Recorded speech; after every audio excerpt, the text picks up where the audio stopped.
Hello everyone, I am the storyteller and I am here to help you today. I know you use this video to fall asleep, so before that, like the video and subscribe to the channel. Also, where are you from and what time are you watching? Now get comfortable and relax.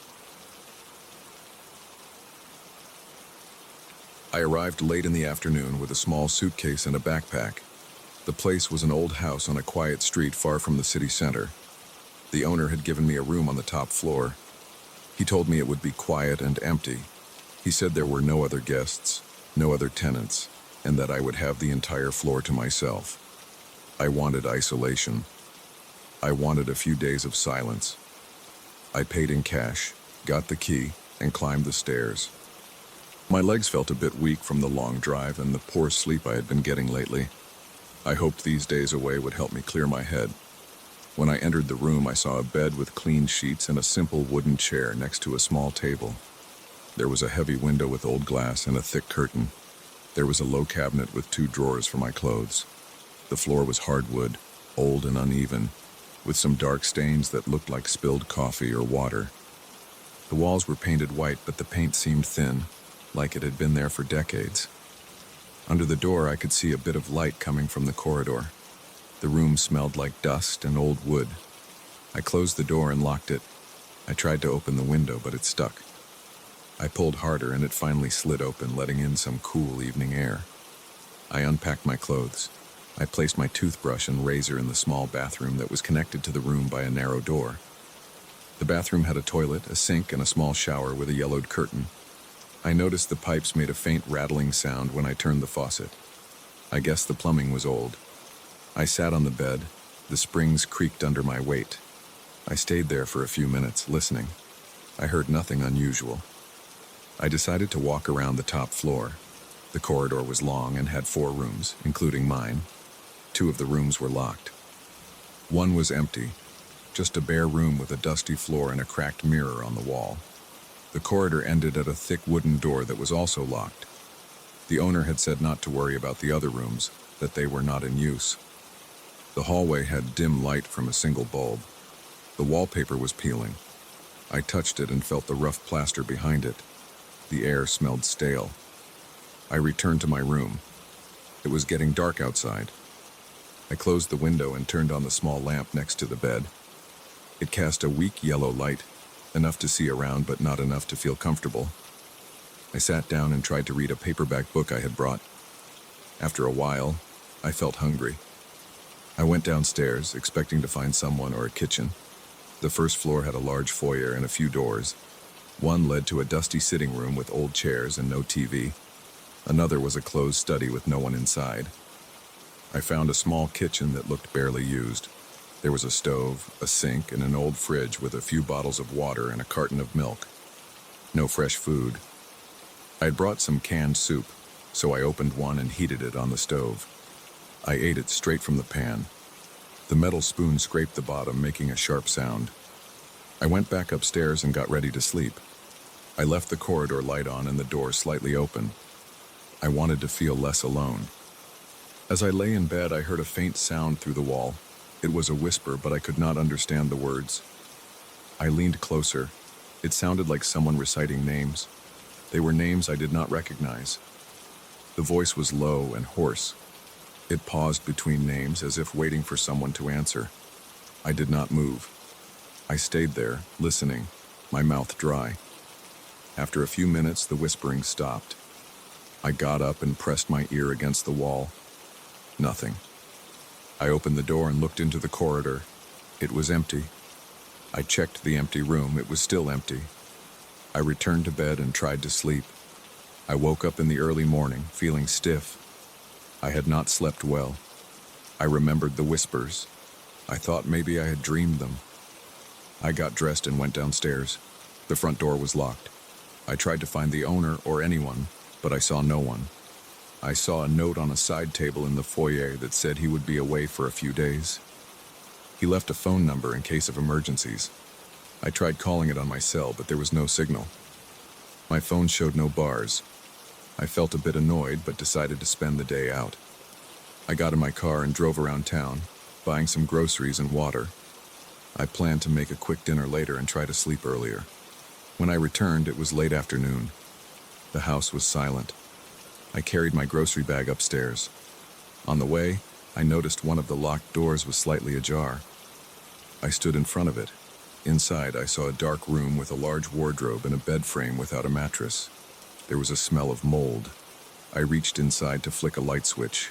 The bulb flickered but did not stay on. I heard a sound behind me and turned. I saw nothing. I stepped back into the corridor and pushed the door shut. It closed with a loud click. In my room, I unpacked the groceries and placed the bottles of water on the small table. I had some crackers and a can of tuna. I ate them cold. I tried to read again, but my mind kept returning to the sound I thought I heard behind me. I took a shower. The water was lukewarm and smelled like metal. After drying off, I felt tired, but tense. I sat on the bed with the lamp on and listened. At first, I heard only the building's old noises. Wood creaking, the wind outside, a drip from somewhere in the bathroom. As the night went on, I heard the whispering again. This time, it was clearer. It was on the other side of the wall near the headboard of my bed. I heard a voice whispering names. Some sounded French, some sounded old-fashioned. I heard rustling, as if someone's clothes were brushing against the wall. I leaned closer, my heart pounding. The voice repeated the names. It sounded tired, like it had been doing this for a long time. I knocked on the wall. The whispering stopped. I felt the hair on my arms stand up. I realized I was holding my breath. I let it out slowly and listened again. After a few moments of silence, I heard soft breathing. It was not my breathing. It was coming from inside the wall. I stood up, grabbed my flashlight from my bag, and shone it around the room. Everything looked normal. I decided to go into the corridor. I opened my door and stepped out. The hallway was dimly lit by the single bulb. I saw no one. I checked the door that had been ajar. It was locked again. I tugged at the handle. It did not move. I walked to the end of the hall and pressed my ear against the thick locked door. I heard nothing. I stood there, my heart beating, not sure what to do. I tried to steady my breathing. My forehead felt damp. I wiped it with my sleeve. I went back to bed, leaving the door open a crack. I managed to sleep a few hours. When I woke up, it was morning. I spent the day outside again, sitting in my car and reading in a nearby park. I avoided staying inside the house. When I returned later, I carried a flashlight, a small knife from my kitchen stuff, and a bottle of water. I decided I would try to confront whatever it was. I wanted to see if someone was actually in the house. That night, I waited in my room with the lamp off. I sat in the chair next to the table, holding the flashlight on my lap. It was quiet for a long time. I started to think maybe I had imagined it. But then I heard it again. A soft whisper. It came from the wall. The voice repeated names, but this time it also said a few words I did not catch. I thought I heard go, or leave. I got up slowly, walked to the wall, and listened. The whisper was close. The voice sounded calm, not angry. It was just there, on the other side, as if reading a list. I pressed my hand against the wall. The plaster felt cold. I knocked lightly. The whispering paused, then continued as if I had not done anything. I could feel my heartbeat in my neck. My stomach felt tight. I took a few steps back and walked into the corridor. I turned on my flashlight and shined it at the floor, the walls, and the closed doors. I saw no marks, no footprints, nothing. I checked the empty room again. Still empty. The locked doors were solid and showed no signs of being opened. I listened at each one. No sound. As I stood in the corridor, I felt a presence behind me, as if someone was standing very close. I heard a faint exhale, warm against my neck. I spun around, shining the flashlight. No one was there. I noticed my hand shaking. I gripped the flashlight tighter. I returned to my room, closed the door and locked it. I shoved a chair against the handle. I sat on the bed and waited. The whispering started again. The voice repeated names I did not know. It sounded patient and steady. I felt sweat on my back. My breathing was shallow. I wanted to shout at it to stop, but I was afraid of what might happen if I did. I could feel goosebumps on my arms and legs. My mouth felt dry. I took a sip of water and tried to calm down. The whispering stopped after a while. I tried to sleep, but every time I closed my eyes, I heard faint movement in the corridor. It sounded like someone dragging their feet lightly or maybe crawling. There were soft scraping sounds like nails on wood. I got up once or twice to check, but I never saw anything. I only felt a slight draft and smelled something musty. I felt trapped. The silence was heavy. My chest felt tight. I tried to think of simple things like what I would do when I left this place, but I could not concentrate. My thoughts were all jumbled and tense. By morning, I knew I could not spend another night here. I walked around the house looking for the owner, but he was not there. I tried the front door again, and it was unlocked this time. I stepped outside into the daylight and breathed the fresh air. I felt relieved. I drove to a nearby diner and ate a quick meal. I sat there for a while thinking about what to do. Part of me wanted to gather my things and leave immediately. Another part of me wanted to stay just one more night to see if I could figure this out. I forced myself to go back. I climbed the stairs, opened my room, and saw everything was as I left it. I checked the walls. They were solid. I tapped them and listened. No sound. I opened my suitcase and started to pack. I hesitated, then stopped. I decided to give it one last try. I would stay for a few more hours into the evening. If I heard the voice again, I would ask it something. I didn't know what, but I would try. That evening, I turned off the lights and stood in the center of the room. I waited. After a while, I heard the whispering. It was soft at first. I waited until it got a bit louder. Then I spoke in a low voice. I said, "Who are you?" I spoke clearly, but quietly. The whispering stopped. I waited. I repeated my question. I heard a faint inhale, as if the voice was surprised. Then I heard the floor creak outside in the corridor. I unlocked the door, yanked it open, and shone my flashlight. I saw nothing. The corridor was empty, but I heard something move near the locked room.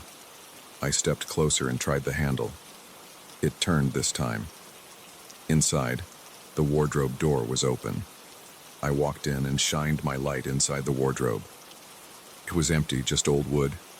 When I backed away, I heard a whisper right at my ear. It said something like, "Enough." I felt a burst of cold air on my neck and stumbled back. I hit my shoulder on the door frame. My heart was pounding. I rushed out and slammed the door shut. Back in my room, I realized I was done. My limbs felt weak and shaky. I packed my things quickly. I heard soft steps in the corridor. It sounded like someone pacing back and forth. I waited until the steps moved away from my door, then I slowly opened it. The corridor light was dim. I could feel the presence there. It made the air feel heavy. I walked quietly, holding my bag close, and went down the stairs. Every step on the old wood made a creak. I flinched at each sound. At the bottom of the stairs, I listened. I heard a whisper upstairs, faint but clear, repeating names. It sounded final. I gripped the doorknob, opened the front door, and stepped outside. I could still feel the tension in my shoulders and neck. I got into my car and drove away, leaving that house behind. I did not care about the few days I had paid for. I wanted distance. I wanted fresh air. I wanted to stop feeling that tightness in my chest. I never learned who was whispering behind the walls or what they wanted. I do not want to know. The memory of that voice and those sounds in the corridor are enough. The way it whispered those names, the way it seemed to crawl and hover in the darkness, the way it made every part of me feel tense and uncertain, that was enough. I never went back. I never called the number the owner left. I do not know what became of that place, and I do not care. I only know that I left before something made me lose my mind. That was enough for me.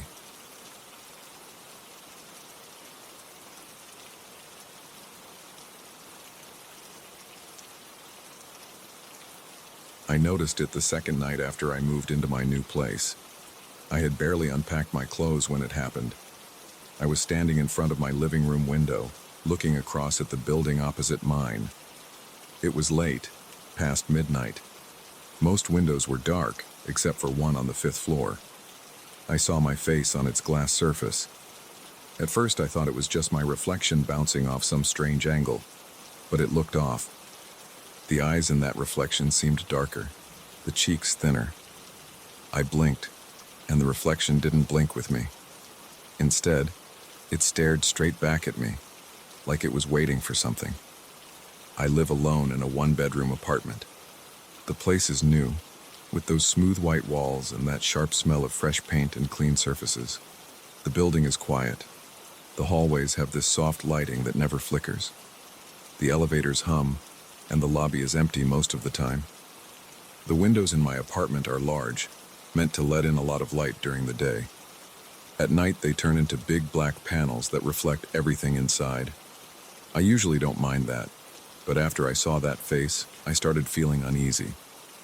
That first time, I stepped closer to the window, pressed my forehead against the glass, and tried to figure out what I was seeing. The glass in the building across was also large and modern. It looked like any other apartment window. But inside that dark rectangle, I saw a shape that resembled me. Same height, similar haircut, same shoulders. I waved my hand slowly. My reflection didn't wave back.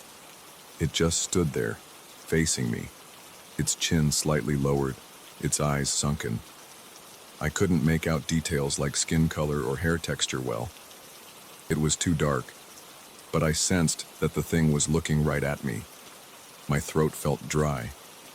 I didn't hear anything unusual at first, just the hum of my refrigerator behind me and the muffled sounds of distant traffic. But my palms started sweating. I backed away and sat down on the couch.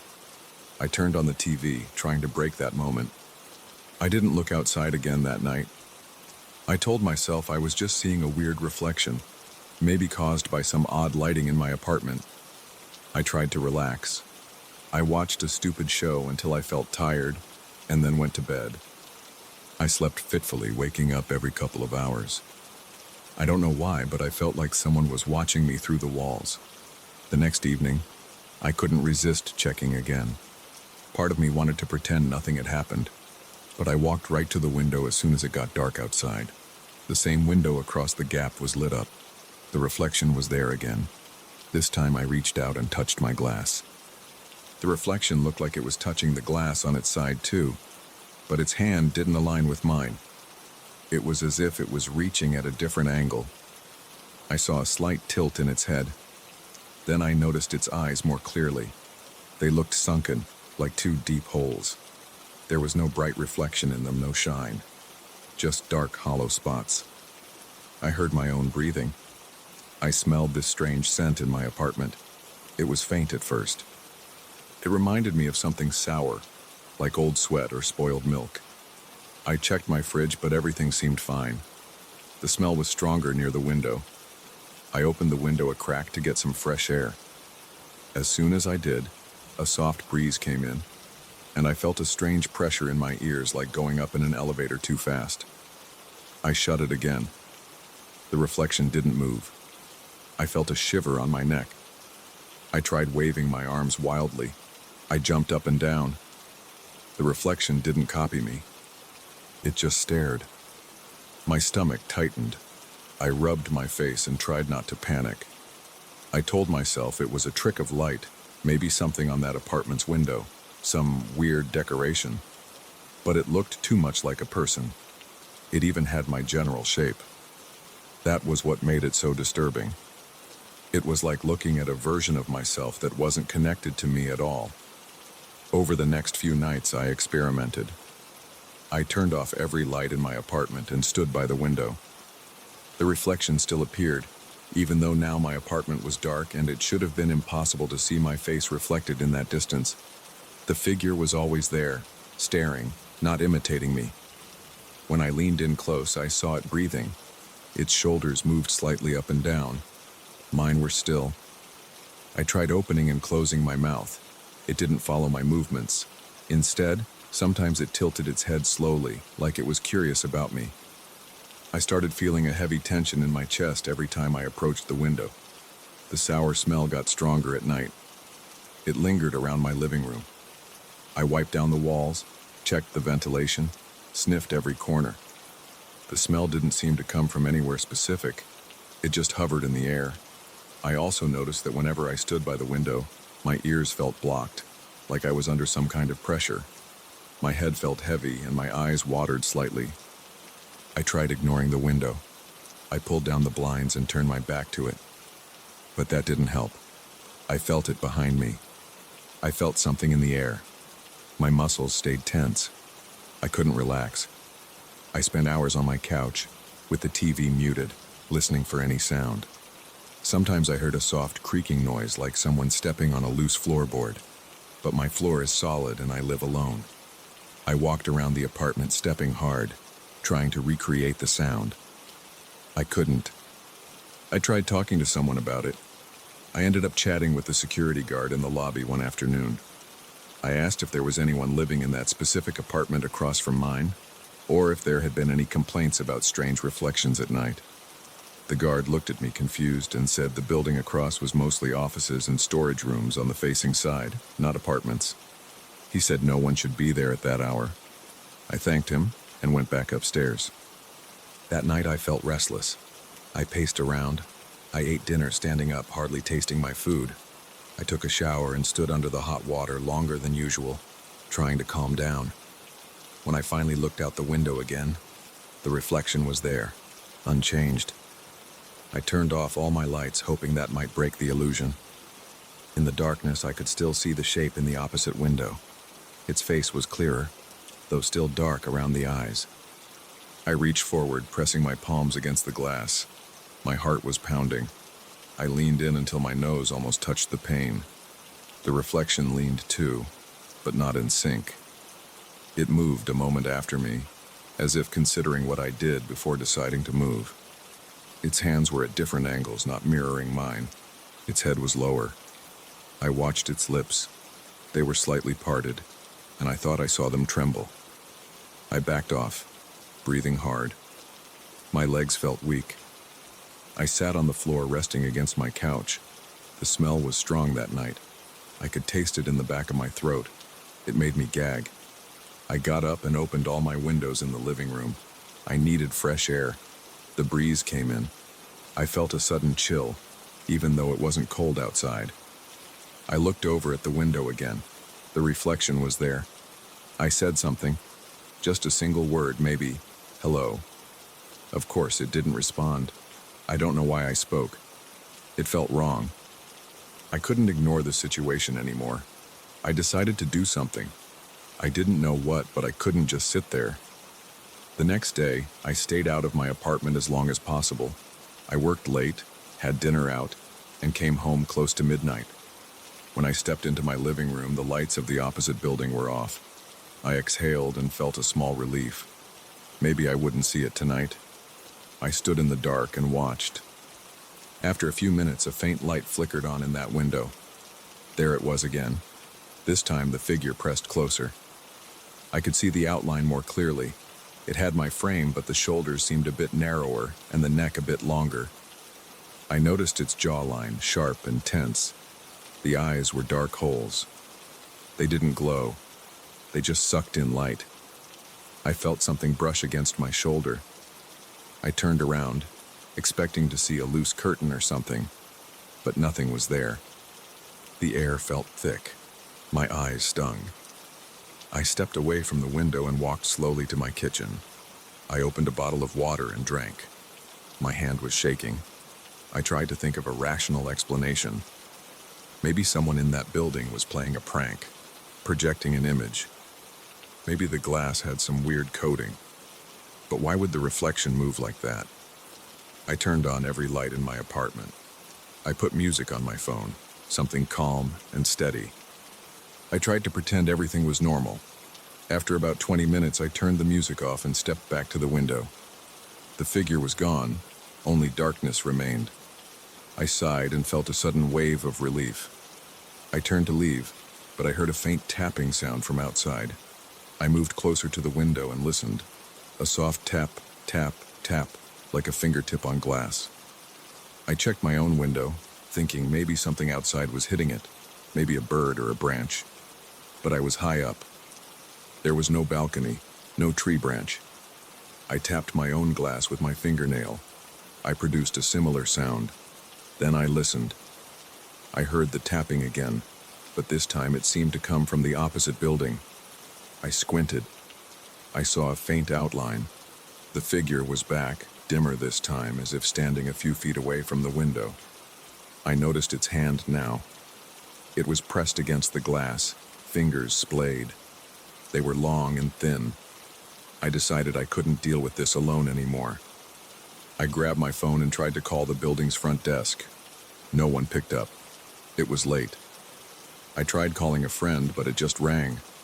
I didn't know what I would say anyway. Saying I saw a strange reflection that looked like me but wasn't me sounded crazy.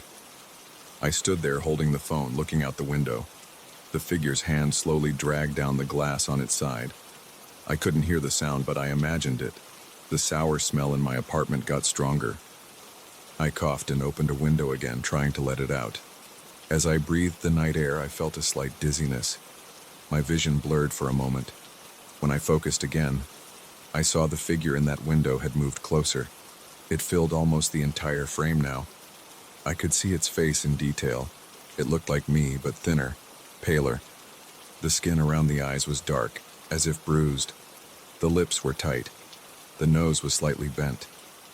It wasn't a perfect copy of me, but it was close enough that I felt nauseated.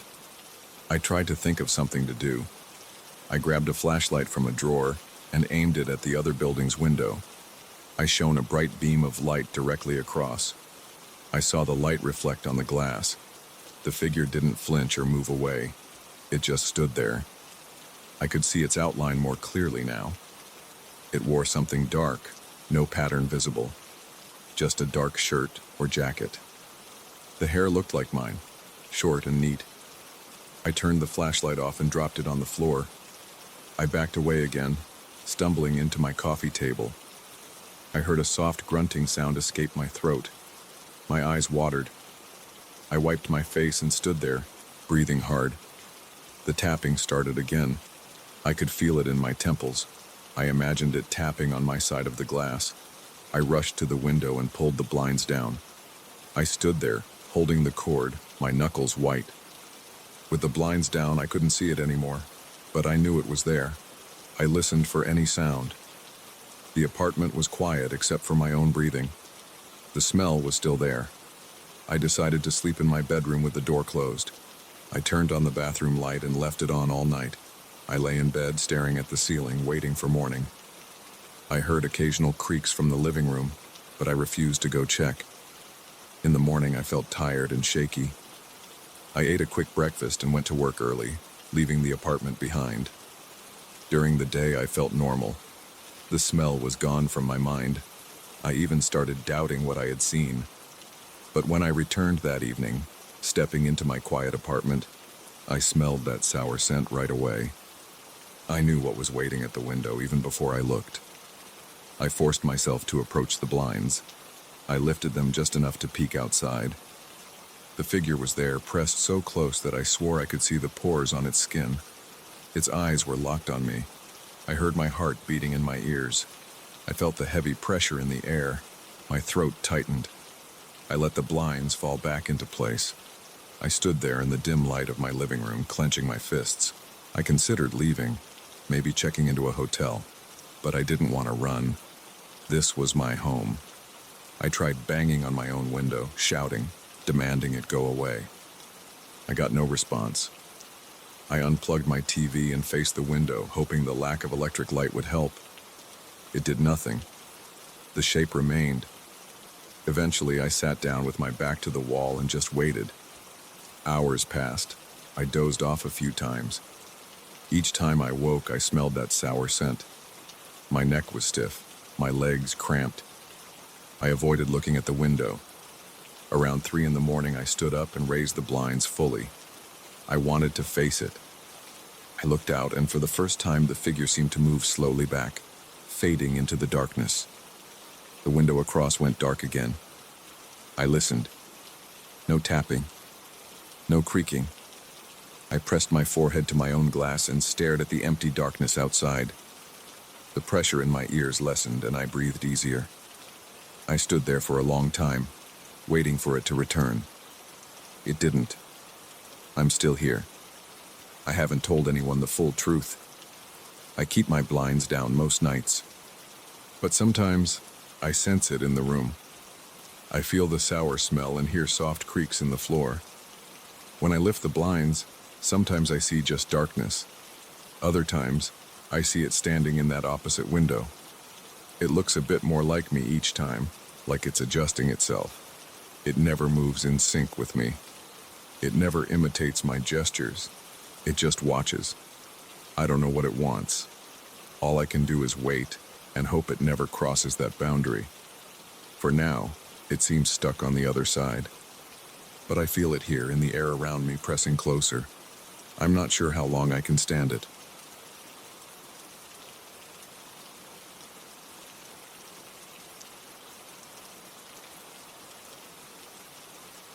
I moved in 2 days ago. I paid for a full month of quiet work far from the city. The house looked fine at first. It had enough rooms for me to spread out my notes and research materials. It had thick doors and what seemed like well-insulated walls. I expected silence. I expected privacy. I did not expect the sound from the attic. I noticed it the first night. It was late. I was setting up my laptop in the main study on the second floor. I heard a soft moaning sound coming from above. It was constant, low, and muffled. It never got louder and never stopped. At first I ignored it, thinking it might be pipes or wind. But after listening more carefully, I realized it was not a pipe. It sounded like a human voice. There were no clear words, no cries, just a long, unbroken moan. I followed the sound up the stairs to the attic door. I found it locked with thick, old chains. The door was made of heavy wood, and the chain was secured with 2 large bolts and a rusted padlock. I pressed my ear against the wood. The moaning was right behind that door. I knocked. The sound did not change. I called out. No response. I tried the doorknob. It did not move. I decided to leave it for the night. I went back down to the bedroom and tried to sleep. The moaning passed through the floorboards and into my ears. I tossed and turned. I tried to cover my head with a pillow. The sound still reached me. It never rose or fell. It stayed at the same volume and tone all night. In the morning, I walked through the halls to get a sense of the place. It was large, with old-fashioned furniture, high ceilings, and narrow hallways. The floors creaked under my steps. Dust floated in the air. The windows were tall and let in bright light. Everything looked normal except for that moaning above me. I noticed I could still hear it during the day, though it blended slightly with normal daytime sounds. I searched for a key. I opened drawers in the kitchen, the study, the living room. I found old papers, receipts, useless junk, but no attic keys. I tried calling the landlord. No answer. I left a voicemail asking about the attic. No reply came. I tried to focus on my work. I opened my laptop and tried to write. The moaning distracted me. Every time I typed a sentence, I heard that low, continuous sound. It got under my skin. I found myself staring at the ceiling, listening. I decided I needed to see what was in there. By late afternoon, I was in the upstairs hallway again, facing the attic door. I pushed and pulled. The chain did not loosen. I tapped the door with a screwdriver. I put my ear against it again. The moaning continued. I tried to slip the tip of the screwdriver between the door and the frame. No luck. I needed heavier tools. I searched the storage room on the ground floor. I found a hammer, some pliers, and a crowbar. I took them upstairs. I tried the crowbar on the door frame. The wood was thick and old. It barely moved. The chain rattled a bit, but stayed in place. I tried hitting the padlock with the hammer. It left a dent, but nothing more. While I worked, I felt uneasy. I kept seeing something move at the edge of my vision. I would turn my head quickly and see nothing. Just a shadow or a shape sliding along the corner of the hallway. I shook my head and tried to focus. but the feeling of being watched grew stronger. At one point, I looked up at the ceiling. It seemed to dip slightly, as if it moved. I reached up and touched it. It felt solid, but I could not shake the feeling that it was aware of me. When night fell, the house got colder. I turned on every light I could find. I walked around, shining my flashlight in corners, under furniture, behind doors. There was nothing. No animals. No other people. Still, I felt uncomfortable. The moaning sound never stopped. I ate a quick meal in the kitchen, barely tasting it. Then I went upstairs again, determined to find a way in. I tried talking through the door again. "Is someone in there?" I said. "Do you need help?" The moaning did not change. I listened carefully. I heard no breathing, no movement, just that endless tone. I tried to think of something else. Maybe it was air moving through old vents. Maybe it was a faulty pipe. I kneeled and put my ear to the floor. The sound came from above, not below. I went back to the storage room and found a ladder. I carried it upstairs and looked for a crawl space or a hatch. I found a small access panel in the hallway ceiling. I set the ladder up, climbed it, and opened the panel. Dust fell on my face, making me cough. I shone the flashlight inside. It was a tight space with wooden beams and old insulation. The moaning got louder when I stuck my head in. I crawled inside with difficulty. The beam pressed against my back. The air was stale. My flashlight beam showed dust, wood, and some pipes. I moved slowly, trying not to make noise. The moaning surrounded me. I followed the sound and found a spot where I could see through a small gap in the wood. Below me should be the attic room. I could see something in the darkness below. I tried to shine the light through the gap, but the angle was bad. I saw only part of a floor and a lump in a corner. I heard a scraping sound behind me. I turned around quickly. Nothing was there. Just darkness and beams. I felt a slight vibration under my hand. The wood felt warm. It made me pull back my hand. I crawled backward, feeling uneasy. It was too cramped up there. The constant moaning got into my head. I felt my heart beating faster. I backed out of the crawl space and climbed down the ladder. Back in the hallway, I tried another tactic. I aimed my flashlight at the chain and examined the bolts. They were old and rusty. Maybe I could remove them with pliers. I gripped one bolt and twisted. It resisted at first, but then turned slightly. I kept working, my arms shaking with effort. The bolt screeched as I turned it. Eventually it came loose. I moved to the second bolt and did the same. After several minutes, I got the second bolt loose. The chain hung slack. The door still would not open fully. The padlock kept the chain looped, even though it was loose. I tried slipping the chain off the door handle. It was tight, but after some pushing and pulling, the chain dropped to the floor. Now the door was free, except for the padlock still attached to a loose link. I pushed the door gently. It opened a few inches with a crackling sound from the old wood. I shone the flashlight inside. The moaning got louder. Dust swirled in the flashlight beam. The room was small, with bare wooden walls and a low ceiling. In one corner, I saw a large wooden crate covered by a heavy cloth. I stepped inside slowly. The floor creaked. The moaning seemed to come from near the crate. I approached it, breathing fast. I could feel sweat on my forehead. My throat was dry. I crouched and lifted the cloth. Underneath, I found an old vent cover set into the floorboards. The sound was coming from behind that vent. I tried to lift the vent cover. It was stuck. I pried it with my screwdriver and it popped off with a slight squeal. The moaning rushed up through the open vent. I shone my flashlight down. I saw darkness and what looked like old pipes. The sound echoed from below. I tried calling out. No reply. No change. I stuck the tip of a thin metal rod I had used as a tool through the vent. I felt something give way, then push back. I pulled the rod out. The tip was damp and smelled strange. I wiped it on my pants and looked again into the vent. It was just dark and deep. I saw no shapes, no movement, nothing else. The moaning never stopped. I realized I could not stop this sound. It came from somewhere deep below or inside the structure. I had no idea how to access it. I was already shaken by the strange feeling I got inside this house.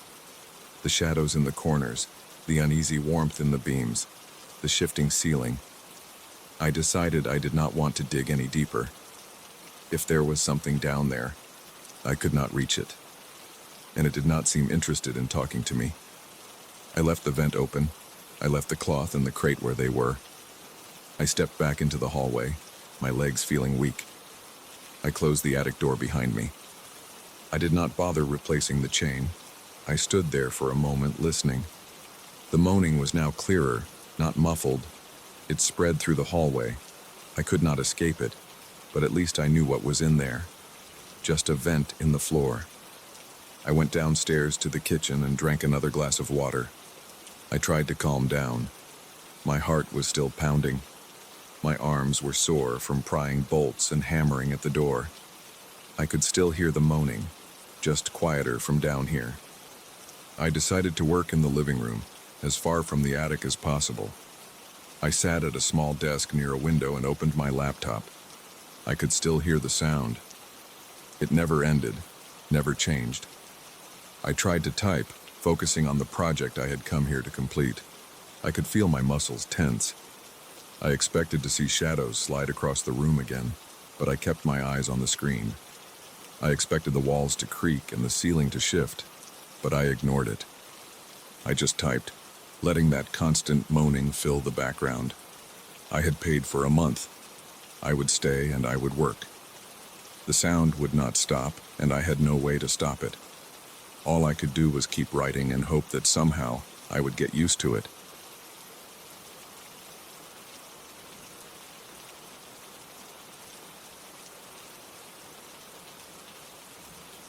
I still remember the first time I noticed the crack in the wall. It was a thin line near the edge of my living room, about the length of my hand. The building was old and had some charm, but I wasn't expecting the walls to split open. I had just moved in after my divorce. I had no kids, no pets, nothing. It was just me, a few boxes, and that narrow living room facing a silent street. The building had an Art Deco style, with some chipped paint in the hallways and a musty smell near the elevator. I didn't care about that. I wanted peace. I wanted quiet. Instead, I got that crack. When I first saw it, I didn't think much of it. The paint around it was peeling. The plaster looked weak. The landlord had warned me that the place was old and might need some touch-ups. I figured I could ignore it for a while. I was tired and needed to unpack. Over the next few days, I put my furniture in place. I arranged my couch in front of the TV, set up a small coffee table, placed a lamp in the corner. I tried to make the place feel like home. I didn't look at the crack much, but every time I did, I had this uneasy feeling. It looked a bit longer. Or maybe I was imagining things. I wasn't sure. I don't have great eyesight, and my head was full of other worries. Still, something about it bothered me. On my fourth night in the apartment, I was sitting on the couch eating takeout and watching some late-night show. It was quiet outside. The building made occasional creaks. Then I noticed a faint glow coming from the crack. It was a weak, dull light, like a small LED hidden deep inside the wall. I leaned forward, put my food down, and squinted at it. I could see the hairline of the crack shining. It wasn't bright. It didn't illuminate the room. It was just there, a thin thread of light. I turned off the TV and the lamp to see better. The crack was glowing. I pressed my ear against the wall. That's when I heard it. A soft scraping sound, almost like slow footsteps. I pulled back. My heart was beating faster. I felt sweat forming on my forehead. I didn't hear any voices, just that shifting noise, as if something paced back and forth inside the wall. I didn't sleep well that night. I lay in bed, staring at the ceiling. I tried not to think about it. Maybe there were old wires in the wall. Maybe it was the neighbor's TV. Maybe I'd imagined the glow. I got up, checked the living room, and it was dark and quiet. The crack was still there, silent now. I went back to bed. The next morning, I measured the crack with a piece of tape. I pressed the tape from one end to the other, and then made a small mark on it. I wanted to see if it would grow. I went to work, feeling uneasy, but tried to forget it. That day was normal. I came home around 6. The hall smelled like old carpet. The elevator made a grinding noise. Inside my apartment, everything was where I left it. I rushed to the living room and looked at the tape. The crack was longer by at least an inch. I stood there, my mouth half open. I felt a tightness in my chest. I ran my finger along the crack. The plaster around it felt softer, a bit damp. I pressed gently and I swear I felt a slight give, like the wall was pushing back. I decided to call the landlord. I explained that there was a crack growing in my wall. He said the building was old, that sometimes plaster expands or contracts, and that he'd send someone in a few days. I insisted it was getting bigger fast. He said he'd try to get someone earlier, but no promises. I hung up and paced the floor. I checked the other walls. Nothing. I checked the ceiling. Nothing. I took a pen and poked the plaster inside the crack. It felt warm. Not hot, but warmer than the rest of the wall. My hands were shaking. I stepped back and looked around. Everything else looked normal. I heard normal traffic outside. A car horn, a distant siren, a couple talking in the hallway. I closed my door and locked it. At around 10 p.m., I turned off all lights and stared at the crack. It was glowing again, that faint light, pulsing very softly. I couldn't see a source. It was as if the light came from deep inside. I heard a rustling sound. It reminded me of slow footsteps on loose floorboards. The noise was irregular and distant. I couldn't tell if it was moving closer or staying in one place. I put my ear closer again. The sound stopped. My breath was shallow. I felt my heart thudding in my ears. Then I heard a soft tap from inside. I jumped back. I tripped over the coffee table and nearly fell. I turned on the lamp. The crack looked the same as before, except for the glow. I tried to stay calm. I drank some water and sat on the couch, watching it from a distance. I went to bed late and slept poorly. I kept waking up, thinking I heard scraping. In the morning, the crack had grown another inch. The plaster flaked off easily now. The edges of the crack had spread into twisted shapes like uneven branches.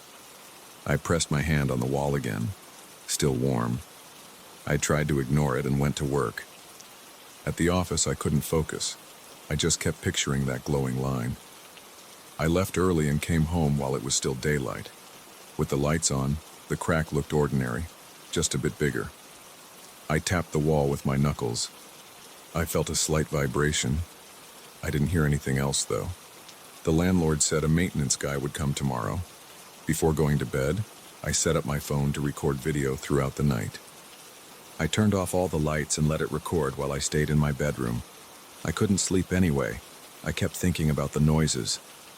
At around midnight, I got out of bed and went back to the living room. The crack was glowing again. The glow was steady this time, not flickering. I walked closer, slowly. I held my breath and listened. The footsteps were back. Soft, irregular steps, as if someone was pacing inside a narrow corridor. I tried to speak. I said, "Hello?" I got no reply, just a pause in the steps, then they continued. I stepped back, turned on the lamp, and the sound stopped again. The glow dimmed when the light was on, but I could still see it if I looked closely. I couldn't take it anymore. I grabbed a small screwdriver and tried chipping away at the plaster. I wanted to see what was inside. I chipped off a piece near the edge. Beneath it was old, dark wood. I tried to make a hole big enough to peek inside. The moment I removed a chunk of plaster, the glow went out. I shined my flashlight inside the hole. I saw nothing but old wood and darkness. I felt a slight breeze. It smelled stale. I could not see any wiring or pipes. The footsteps were gone. I waited for a minute and heard nothing. I covered the hole with duct tape and went to bed. The next morning, the maintenance guy came. He was in his 40s, had a rough face, a dusty baseball cap, and carried a toolbox. I showed him the crack. He looked at it, shrugged, said something about old buildings settling. I insisted it had grown. He pulled off some plaster, exposing the wood beneath. He tapped on the wood. It sounded hollow. He said there might be a small space behind the wall. Maybe the building had old ventilation shafts. He didn't seem concerned. He said he'd come back tomorrow with some materials to fill and seal the crack. I asked him about the glowing. He looked at me like I was making it up. I showed him the spot I had taped. He said it was probably some strange reflection from outside lights. I mentioned the footsteps. He just shrugged and said, "Old buildings make weird noises." He left. All day I waited for night to come. I felt anxious and on edge. I went outside for a walk just to clear my head, but I ended up just circling the block. There were people sitting in a nearby cafe reading newspapers or chatting. Nobody looked nervous or strange. I stood in the lobby of my building for a moment, looking at the old receptionist's desk and the dusty chandelier. The hallway smelled of old wood polish. I felt a knot in my stomach, thinking about my apartment. I went back up. I ordered pizza and ate it in silence, staring at the wall. The crack was bigger now that some plaster was removed by the maintenance guy. The exposed wood looked dark and dry. The duct tape I had placed was still there on the hole I made. I removed the tape and checked inside again with my flashlight. Still nothing visible, just emptiness. I put my ear inside the hole. It was silent. I waited for hours, sitting on my couch, lights off. Around 11 p.m. I saw the glow again. This time it came not only from the thin crack lines that were left, but also faintly through the hole I made. I pointed my flashlight in again. The glow vanished. I turned the flashlight off. The glow reappeared. I said, "I know you're in there." I waited. I got no answer. Just the slow shuffling of those footsteps. They sounded like bare feet on a wooden floor. I felt sweat rolling down my neck. My stomach was tight. I tried to keep my voice steady. "I'm not going anywhere," I said. I heard a soft thump, then silence again. I leaned closer, holding my breath. I wanted to see something, but I couldn't. I grabbed the screwdriver again. I widened the hole a bit more, pushing aside more plaster and wood. I made a hole about the size of my palm. The glow flickered when I did this. I felt warm air hitting my face. The footsteps grew faster, then stopped. I stuck my flashlight inside. Nothing there, just darkness. But the space seemed deeper than I expected. I could push the flashlight a bit in and see old beams, some wiring, and empty space. No sign of anything living. I pulled the flashlight back out. When I turned it off, the glow returned. It seemed to come from the far end of the space. I couldn't reach it. I heard a clicking sound, like someone tapping their nails on wood. I stepped back and rubbed my arms. I felt goosebumps all over. I tried to call the landlord again, but he didn't pick up. I paced around the living room checking my phone. No signal issues. He just wasn't answering. I sat down and kept watching the hole. The glow was steady, and I could still hear that soft tapping. I tried to ignore it and think of something else, but I couldn't. My heart was racing, and my legs felt weak. Eventually, I got up and dragged my couch away from the wall. I placed a chair near the hole and sat there facing it. I had my phone ready to record again. I turned on the phone's video and aimed it at the hole. I hoped to catch something moving, some proof of what I was hearing. I waited, holding the phone steady, trying not to make noise. After a few minutes, I heard the footsteps again, this time moving slowly. The glow flickered, and I heard a faint rustling sound. Then the footsteps stopped right behind the wall. I felt my chest tighten. I leaned forward and whispered, "Who are you?" No answer. Just a slow, heavy exhale. It sounded like breathing. Something was breathing in there. I could hear it inhale and exhale through the hollow space. It was steady and calm, as if it knew I was listening. I recorded the sound with my phone. My hand was shaking, but I kept it pointed at the hole. The breathing continued for maybe a minute. Then it stopped. The glow faded a bit. I was sweating and my mouth felt dry. I decided to reach inside again, this time just my fingertips, feeling around the edges of the hole. The wood was rough, splintered. I got a small splinter in my index finger. I cursed under my breath and pulled my hand out. I looked at my finger. A tiny drop of blood formed. I wiped it on my jeans. Then I heard a light scraping sound inside. It made the hair on the back of my neck stand up. I shined the flashlight again. Nothing. I turned it off, glow again. It didn't make sense. I stayed up until dawn, watching the hole. The breathing never came back that night, but I kept hearing soft taps and occasional footsteps, moving back and forth. The glow stayed constant. It wasn't bright enough to light up the room, but it was there. When morning came, I turned on all the lights and checked the video on my phone. The sound was faint, but I could hear the breathing and some tapping. I felt relieved I had some proof. Later that day, the maintenance guy came back. I showed him the video. He said it was probably old pipes, or maybe wind in some hidden duct. He filled the crack with a sealing compound and patched up the plaster. He painted it over with a coat of primer. He said that should fix the problem. Before he left, I asked him if he knew what was behind that wall. He said he didn't. It was probably just a gap between apartments, something sealed off years ago. When he was gone, I pressed my ear against the freshly sealed wall. No sound, no glow. It looked solid. That night, I turned off the lights and waited. The wall was quiet. No glow, no footsteps. I sat there in the dark for hours, staring. Nothing happened. I went to bed. I couldn't sleep well, but eventually I dozed off. Around 3 a.m., I woke up feeling thirsty. I walked to the living room. The wall was dark and silent. I checked it with my flashlight. The patch job looked fine. I pressed my ear against it. Nothing. I stared for a few more minutes, then went back to bed. The next morning, I touched the wall again. It felt normal. I didn't hear anything or see any light. The crack was gone. Still, every time I walked past that spot, I felt uneasy. I couldn't stop thinking about that breathing. The sound of footsteps behind the wall stayed in my mind. I didn't tear it open again. I didn't talk about it to anyone else. I stayed in that apartment a few more weeks, always waiting to hear something, but I never did. The glow never returned, and the wall stayed sealed.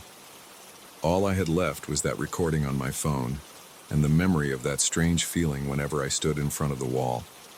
I never got an explanation for any of it, and I never tried to break through that wall again. It stayed quiet, and I kept my distance. That was enough.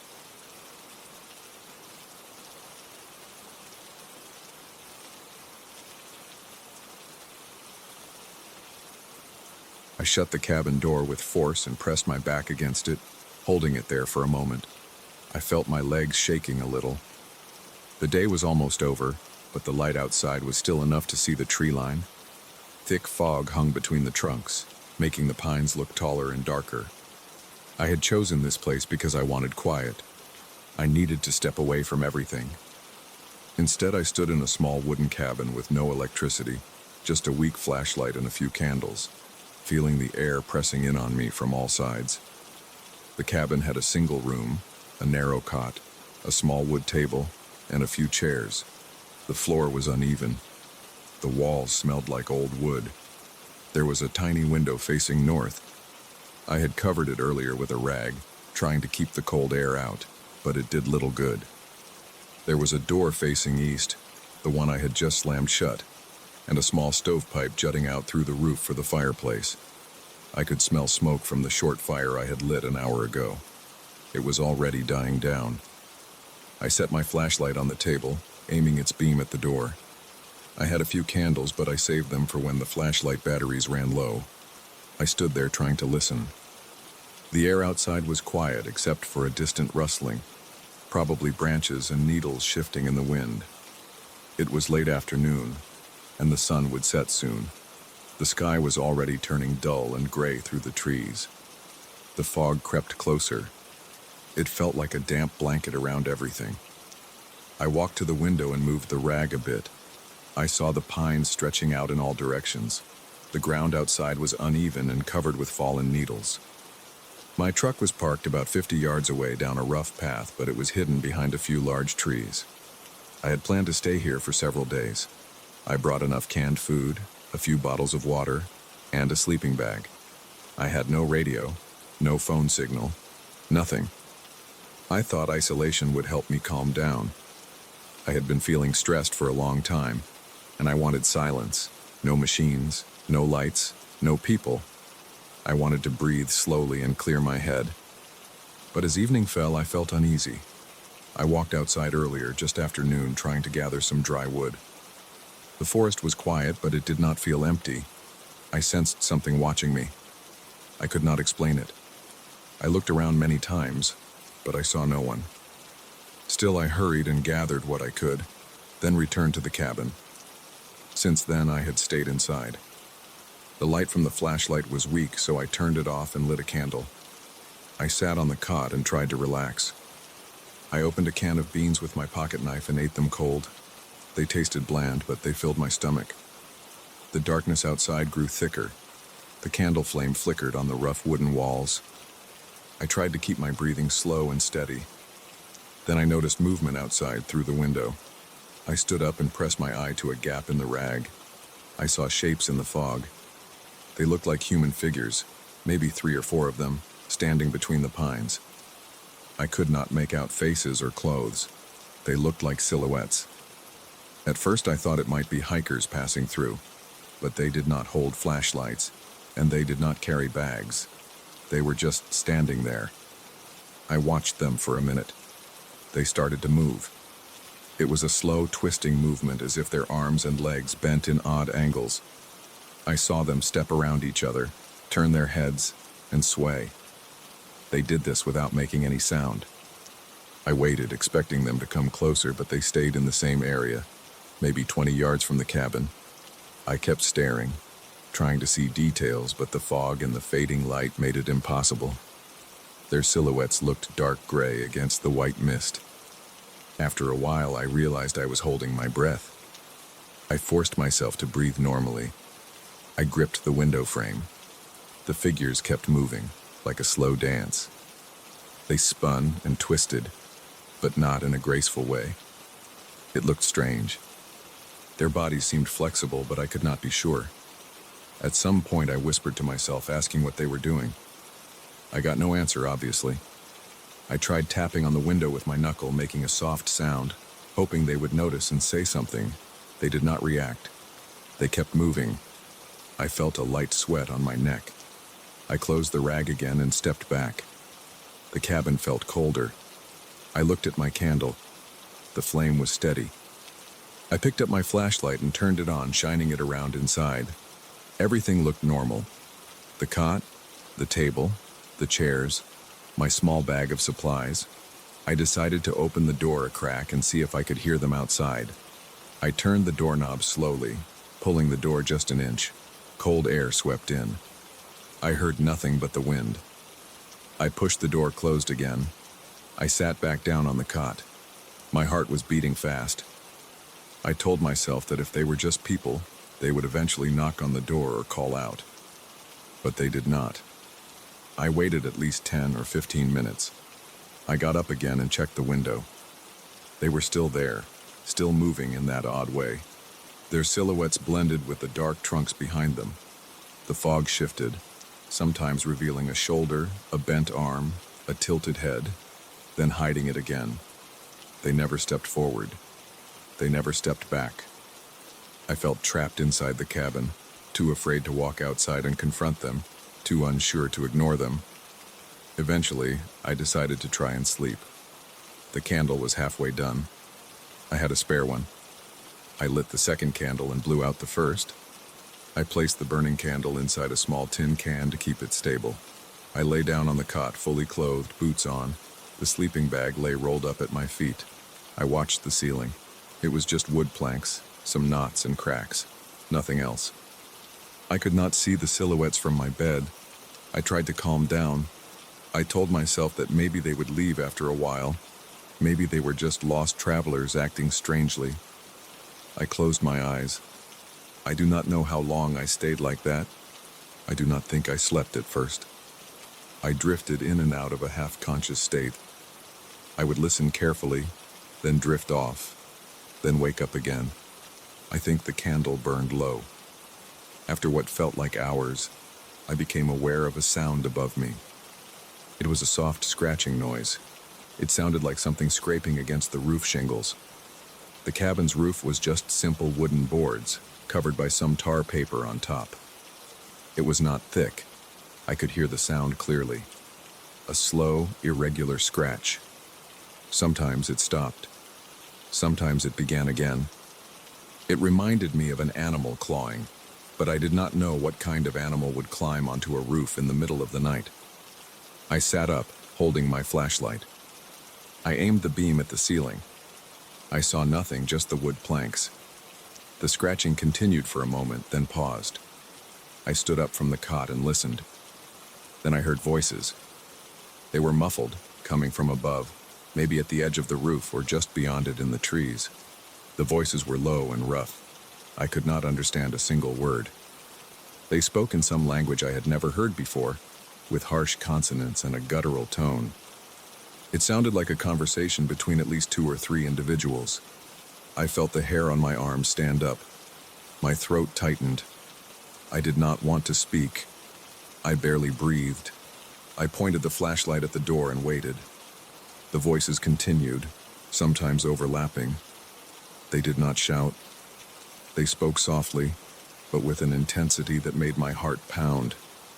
I considered stepping outside with the flashlight to see who it was, but I felt too weak to do that. I felt my legs shaking. I stood there for a long time listening. Then the scratching started again, closer to the stovepipe. The pipe rattled slightly, as if someone or something touched it. I clenched my teeth and waited. I hoped they would go away. I tried to think of what I could do. I had no weapons except a folding knife. I had no phone. I had no idea who these people were. The silhouettes outside had not approached, but now there were voices above me. The cabin felt too small, too exposed. The wood walls and roof offered little protection. I could imagine someone dropping down through the roof if they wanted to. I pressed my back against the wall, near the table, trying to keep my eyes on all sides at once. After some time, the voices faded. The scratching stopped. The wind outside picked up a bit. I could hear branches swaying. I waited, still silent, until I felt certain the sounds were gone. Then I slowly walked to the window and moved the rag. I shined the flashlight outside, sweeping the beam across the pines. I saw heavy fog swirling between the trunks. I did not see the silhouettes now. The area where they had been was empty, just damp ground and scattered needles. I heard no one. I aimed the flashlight upward, trying to see the roof edge. I saw nothing unusual, just darkness and mist. I moved back inside and sat on the cot, pulling out my sleeping bag. I considered leaving the cabin right then and there, walking back to my truck and driving away. But it was late, and the night was thick with fog. The forest floor was uneven. Without a proper light, I might stumble and hurt myself. My flashlight's beam was weak and I had no headlamp. Also, part of me did not want to step outside after what I had seen and heard. I felt safer inside the cabin, even if just barely. I tried to sleep. I pulled the sleeping bag around my body and lay down facing the door, with the flashlight gripped in my hand. I closed my eyes and listened. The night was long. I do not know if I slept.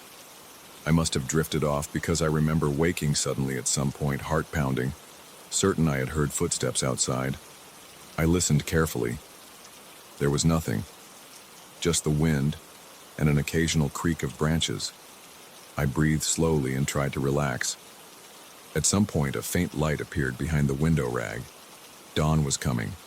The gray light of early morning filtered through the cloth. I sat up stiffly, feeling my back ache. The candle had burned down completely. The inside of the cabin was cold. I stood up, stretched my legs, and moved to the window. I moved the rag and looked outside. The fog was still there, but thinner. I saw the pines clearly. I saw the ground. No footprints, no signs of anyone, no silhouettes. The forest looked empty. I pushed the door open and stepped outside. The air was cold and damp. I walked around the cabin, looking at the ground, the roof line. I saw no damage, just the usual needles and cones. I saw no tracks. The roof was about 8 feet high, and I could not climb it without effort. I stood there scanning the trees, listening. Nothing. The forest was quiet. I heard some distant bird calls. I walked to where I had seen the silhouettes. There was nothing unusual there. The ground was soft, covered in a thick layer of needles. If anyone had stood there, they left no clear prints. I crouched down and pressed my hand against the ground. It was cold and slightly damp. I smelled the air. I smelled pine and wet wood. No smoke, no sweat, no other odors. I walked back to the cabin and sat on the step. I felt tired. My stomach rumbled. I opened a can of tuna and ate it with my knife. The taste was salty and plain. I swallowed it quickly. I sipped some water. I looked around constantly, checking the trees, the edge of the forest, the patches of fog drifting between trunks. Everything seemed normal now, but I could not shake the feeling from last night, the silhouettes and the voices. I decided I would stay one more night to see if it happened again. If it did, I would leave at first light the next day. If it did not, maybe I could still find some peace here. I did not want to leave too soon. I wanted to believe it was some strange dream or a passing group of strangers who meant no harm. I spent the day chopping a bit of wood with a small hatchet I had in the truck. I dried my boots near the fire inside the cabin. I arranged my supplies, counted my cans, checked my flashlight batteries. I avoided thinking about the night before. I kept my mind on small tasks like stacking the wood neatly, wiping the inside of the cabin door, and tightening a loose hinge on the table. I listened to the forest sounds, a distant creak, a few birds. Everything normal. By late afternoon, the fog thickened again. I stood outside for a while, looking into the haze. Nothing moved. I stepped back inside, lit a candle, and sat down to eat some crackers and jerky. My stomach felt tense, but I forced the food down. As the light faded, I kept an eye on the window. I waited, wondering if I would see those silhouettes again. I waited with my flashlight on the table, ready. The cabin was quiet. My breathing was steady, but my hands were tight around my knees. I would see this through one more time, and then I would decide what to do. The forest still felt alive around me, and I knew I was not alone.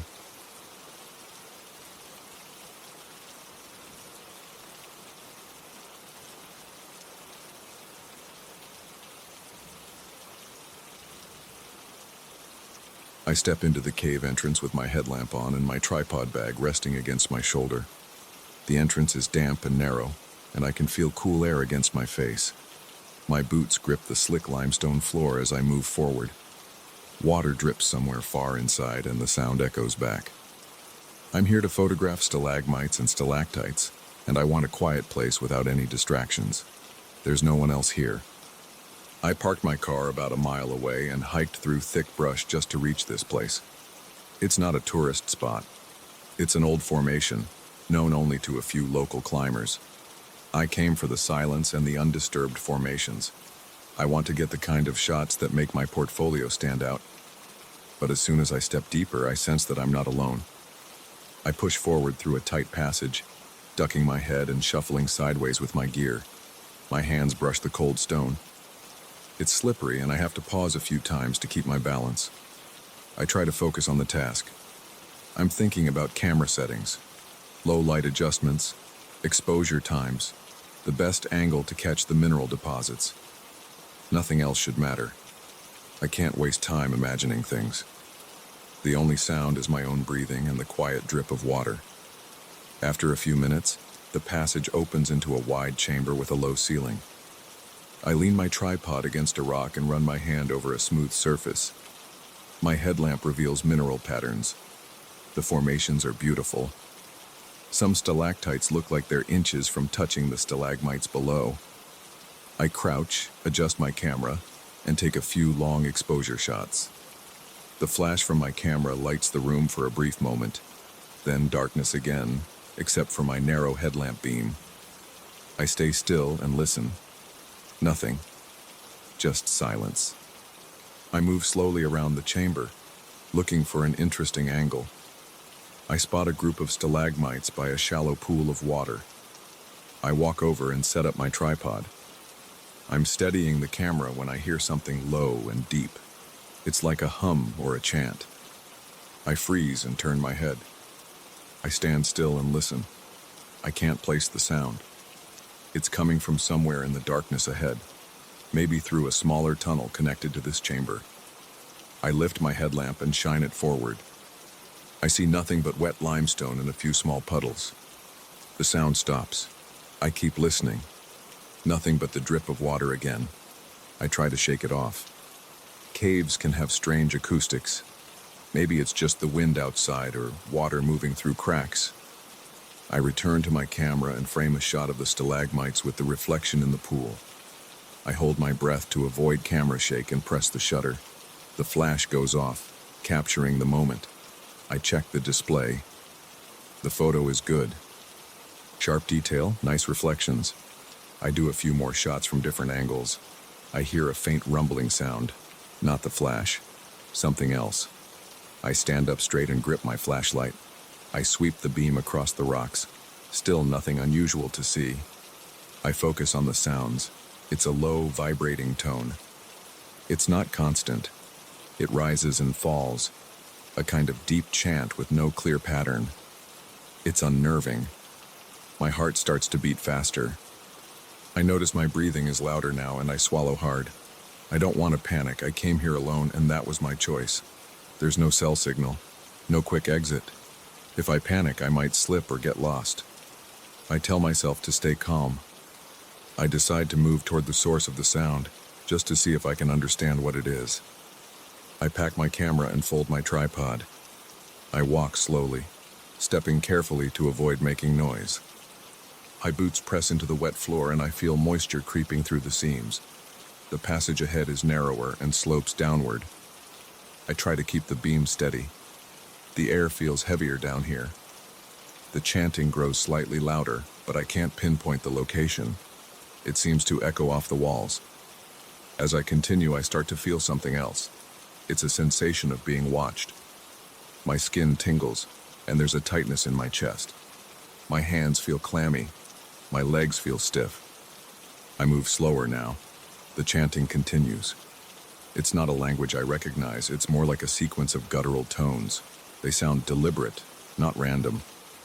I stop and shine my light around. I see rock formations, jagged edges, small pockets in the limestone. Water drips along the walls. Everything looks normal, but I can't shake the feeling that something or someone is out there in the dark, looking at me. My breathing becomes shallow. I inhale through my nose, trying to stay steady. My heart pounds in my ears. I'm not in pain, but I feel pressure in my head. The chanting continues, sometimes quieter, sometimes louder. I step forward again, shining my light into a corner. Nothing. I step to the other side and look between some pillars of stone. Nothing. I can't see anything that could produce that sound. I think about leaving. I came here to get good photos. I have some already. Maybe that's enough. This feeling is getting worse. My shoulders feel tense and my legs are ready to run. I think about the route back. I remember the turns I took. I can retrace my steps. I just need to stay focused. But I'm curious. Is there someone down here? Could it be an animal? A person? The chanting doesn't sound like an animal. It sounds too controlled. A person would show themselves, right? Unless they're hiding. Why would anyone hide in a cave like this? I take a few steps back toward the chamber where I started. The chanting changes pitch. It grows deeper, more intense, then fades again. I pause and look over my shoulder. My flashlight beam flickers a bit as I adjust the angle. I still see nothing but rocks and darkness. The presence feels stronger now. It's like a weight pressing on my back. I feel the hair on my arms stand up. My stomach feels hollow. I don't see a good reason to stay. My photos are fine. I got what I came for. I don't need more shots. The presence isn't friendly. It's not attacking me, but it doesn't feel welcoming. I realize that I've been standing still for too long. I turn toward the exit passage and walk. I move faster now, but I try not to rush. My boots make small splashes in the puddles. I see water dripping from the ceiling. I keep the flashlight aimed ahead, looking for the path I came through. The chanting doesn't stop. It follows me, staying at the same volume. I turn my head slightly and listen. It's as if the sound moves along the walls, circling me. My hands tremble a bit. I grip the flashlight with both hands to steady it. I can feel sweat under my helmet strap. My neck feels stiff. I try to stretch it slightly, but I don't want to lose my balance on the wet floor. I reach the chamber with the stalagmites I photographed. I remember the spot where I placed my tripod. I check the floor for my footprints. They're faint in the dampness, but I can guess the route back. I follow the way I came, heading toward the narrow passage that led me in. As I approach it, the chanting lowers in volume. It doesn't stop, but it becomes more distant. I feel like it's pulling back, letting me go. This confuses me. If the presence wanted to stop me, now would be the time. But nothing stops me. The tension is still there, though. My chest feels tight, and my heart is still pounding. I duck into the narrow passage. The walls press close on my shoulders. I have to turn sideways to get through. The stone is rough against my jacket. I move slowly, sliding my feet forward. I don't look back. I keep my light straight ahead. My breathing is louder in here. The passage magnifies my breathing and the small noises I make. I can hear my gear shifting in my bag. I'm aware of every detail. There's no chanting in this narrow space, just my own breathing and the scrape of my clothes on rock. When I reach the other side, I find myself in a smaller chamber that leads to the exit. The air feels lighter here. I know I'm closer to the surface. I stop and listen again. The chanting is faint, barely audible. Maybe it's deeper inside, away from me now. I can still feel that presence in my mind. It's like a memory that won't fade. My body is still tense. I clench my jaw and try to relax it. I blink a few times and flex my fingers around the flashlight. I need to get out. That's all that matters now. I follow the sloping floor upward. I see a faint glow ahead, natural light from the entrance. I move faster, stepping over small rocks and puddles. My boots squeak on the damp surface. I stumble once but catch myself with my free hand against a rock. I keep going. The chanting is gone now, replaced by the gentle sound of wind outside. I step over a fallen limestone chunk and see the mouth of the cave. It's just ahead, a gray opening to the outside world. When I reach the entrance, I turn off my flashlight and push out into the open air. It's late afternoon. The sun is lower in the sky, and the forest outside the cave is quiet. I stand there for a moment and catch my breath. I feel the tension releasing from my shoulders. My heart rate slows down. I wipe sweat from my forehead with the back of my hand. The sound of birds in the distance calms me. I think about what happened inside. I don't have any answers. I didn't see anyone. I didn't see anything unusual except the limestone formations. I only heard that strange chanting and felt that heavy presence. It's still fresh in my mind. My face feels flushed, and my legs feel weak. I'm glad I made it out without slipping or getting hurt. I walk away from the cave, pushing through the brush and heading toward the place I parked. I keep my eyes on the ground, making sure I don't trip over roots or stones. My gear feels heavier than before. My shoulders are sore from tensing up inside that cave. I'm thirsty, but I wait until I'm a safe distance away to take a drink from my water bottle. I just want to put some space between me and that place. As I move along the forest floor, I look back once. The cave entrance is small and dark. It looks harmless from here. Just another limestone formation in a remote area. But I know what I felt inside. I don't plan on going back. The photos I took will have to be enough. I keep walking. My boots crunch on fallen leaves outside the cave area. The tension in my body is fading, replaced by relief. I survived an encounter with something I don't understand. I have no proof of what I heard. Just my memory of that low, guttural sound and the feeling of being watched. I don't need to prove anything. I just want to get back to my car and leave this place behind. I climb over a small ridge and see the faint shape of the dirt road where I left my car. I'm breathing steady now. I'm tired and my legs ache. I reach the car and set my gear inside. Before I start the engine, I sit behind the wheel and take a long drink of water. The sound of the forest around me is normal and calm.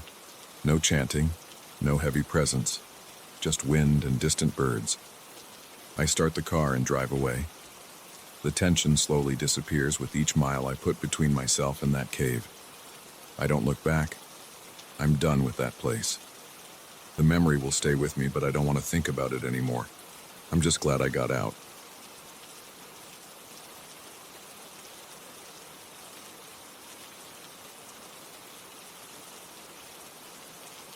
I started working late in the historical library because the regular hours never gave me enough time.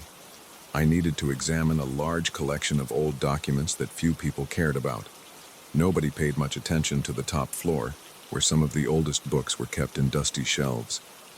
That floor had a window at the far end. No one opened it. It faced a quiet street. On the outside, there was nothing to stand on. There was no balcony, no ledge, and no fire escape. There was just empty space. I knew that window well. I passed by it many times without even looking. It was always locked from the inside. It had a thick frame and slightly warped glass. One night, I noticed something strange. I had been working on a stack of records and letters for hours. The lights in the library were dim. The night outside was quiet. I got up and stretched my neck. I walked around the top floor, feeling the ache in my shoulders. I approached the window for no particular reason. I did not expect to see anything there. When I looked through the glass, I saw a pale face staring back at me. It was a person, or at least it looked like a person. I saw a face with light skin. The eyes were empty. I do not mean they were closed or missing. They were open, but they did not look like they contained any life. The figure was pressed close to the glass, looking straight at me. The hair seemed thin and colorless. The cheeks had no color. The skin looked flat and dull. The figure just hung there outside the window with no support. I could not see any body below the shoulders. It looked like a head and part of a torso, suspended in midair. I could not tell if it was male or female. I could not see any movement. The figure did not blink. The eyes stayed locked on mine. I felt my legs stiffen. I did not understand what I was seeing. I knew there was no platform out there. This was the top floor. The figure should not have been able to stand there. I wanted to turn away, but I could not move for a few seconds. My breathing became shallow. My forehead felt cold. My hands were clenched. I backed up a step, and the figure remained there right behind the glass. I backed up another step and another until I was several feet away. Then I turned around. When I looked back, the figure was gone. I felt a chill in my stomach. I tried to tell myself that I had been mistaken. I walked around the shelves, pacing. I closed my eyes for a moment and breathed slowly. I went back to the desk and looked at the old documents spread out in front of me. They were in a language I barely understood, old letters from some local figure centuries ago. The handwriting was hard to read. The ink had faded. The text included names of places that no longer existed. It mentioned rituals, ceremonies, and strange gatherings that did not match any official records. As I resumed my work, I kept glancing over my shoulder. I could not stop thinking about that face at the window. I tried to ignore it. I focused on deciphering a few words. I tried to understand a phrase. As I read, I began to sense something behind me. I thought I heard a soft sound. It was like a faint breath, but not exactly. I turned around, and the room was empty. There was no one there. I saw only bookshelves, chairs, desks, and dim lamps. The window looked empty now. I could see the dark night sky through it. No figure. I tried to laugh it off in my head, but my throat was dry. I decided to leave soon. It was late anyway. I locked up my notes and left the building. I walked home, looking over my shoulder at every corner. I could not sleep well that night. My dreams were full of blank eyes and pale skin. The next day I returned in the late afternoon. I tried to work during normal hours. The library was calm, as always. A few people came and went. Nobody bothered me. I spread the documents on the table and started reading again. I tried to translate some passages. They mentioned a certain object, a kind of artifact, but I could not grasp the details. My understanding felt unstable. Every time I thought I understood a word, it seemed to change in my head. The letters looked twisted. The shapes of the characters seemed off. I rubbed my eyes and tried again. The words were old and obscure, but I was trained for this kind of task. It should not have been that hard. I began to hear those soft sounds again. I looked around. The other people in the library did not seem to notice anything. They were busy with their own work. I walked upstairs to the top floor again. I told myself it was to check on a volume I needed. In truth, I wanted to see if the window was normal now. I approached it slowly, feeling my chest tighten. I looked through the glass. I saw only the quiet street below and the distant buildings. No figure. I tried the latch. It was locked. The glass felt cold under my fingertips. I returned to the documents. As I read, I noticed that my comprehension was slipping. Words I had translated before seemed to mean something else now. I felt confused. I double-checked my reference materials. My notes looked correct, but my mind felt cloudy. I heard that soft, steady sound again. It was like breathing, but not mine. It did not match my own breaths. It felt close to my ear. I looked around. Nobody was standing near me. The other researchers were on different floors or in distant sections. I tried to ignore it. Later that night, I had to stay late again. I had a deadline for my research, and I could not leave now. The library's staff allowed me to stay as long as I needed, as I had special permission. Around midnight, the building was empty except for me. I kept the lights on only in the area I was using. The rest of the place fell into darkness. I worked slowly, trying to piece together some coherent meaning from the old documents. My head hurt. I kept thinking about the figure at the window. I sensed that it was aware of what I read.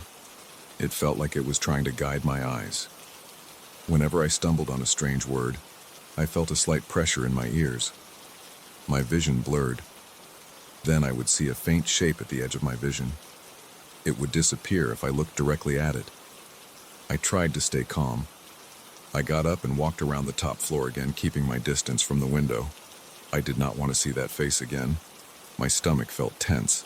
My shoulders were stiff. My back hurt. I wiped sweat from my forehead. The library was not hot, but I felt warm and unsettled. I drank some water from a bottle I had with me. I listened carefully, hearing only my footsteps and the hum of the old lights.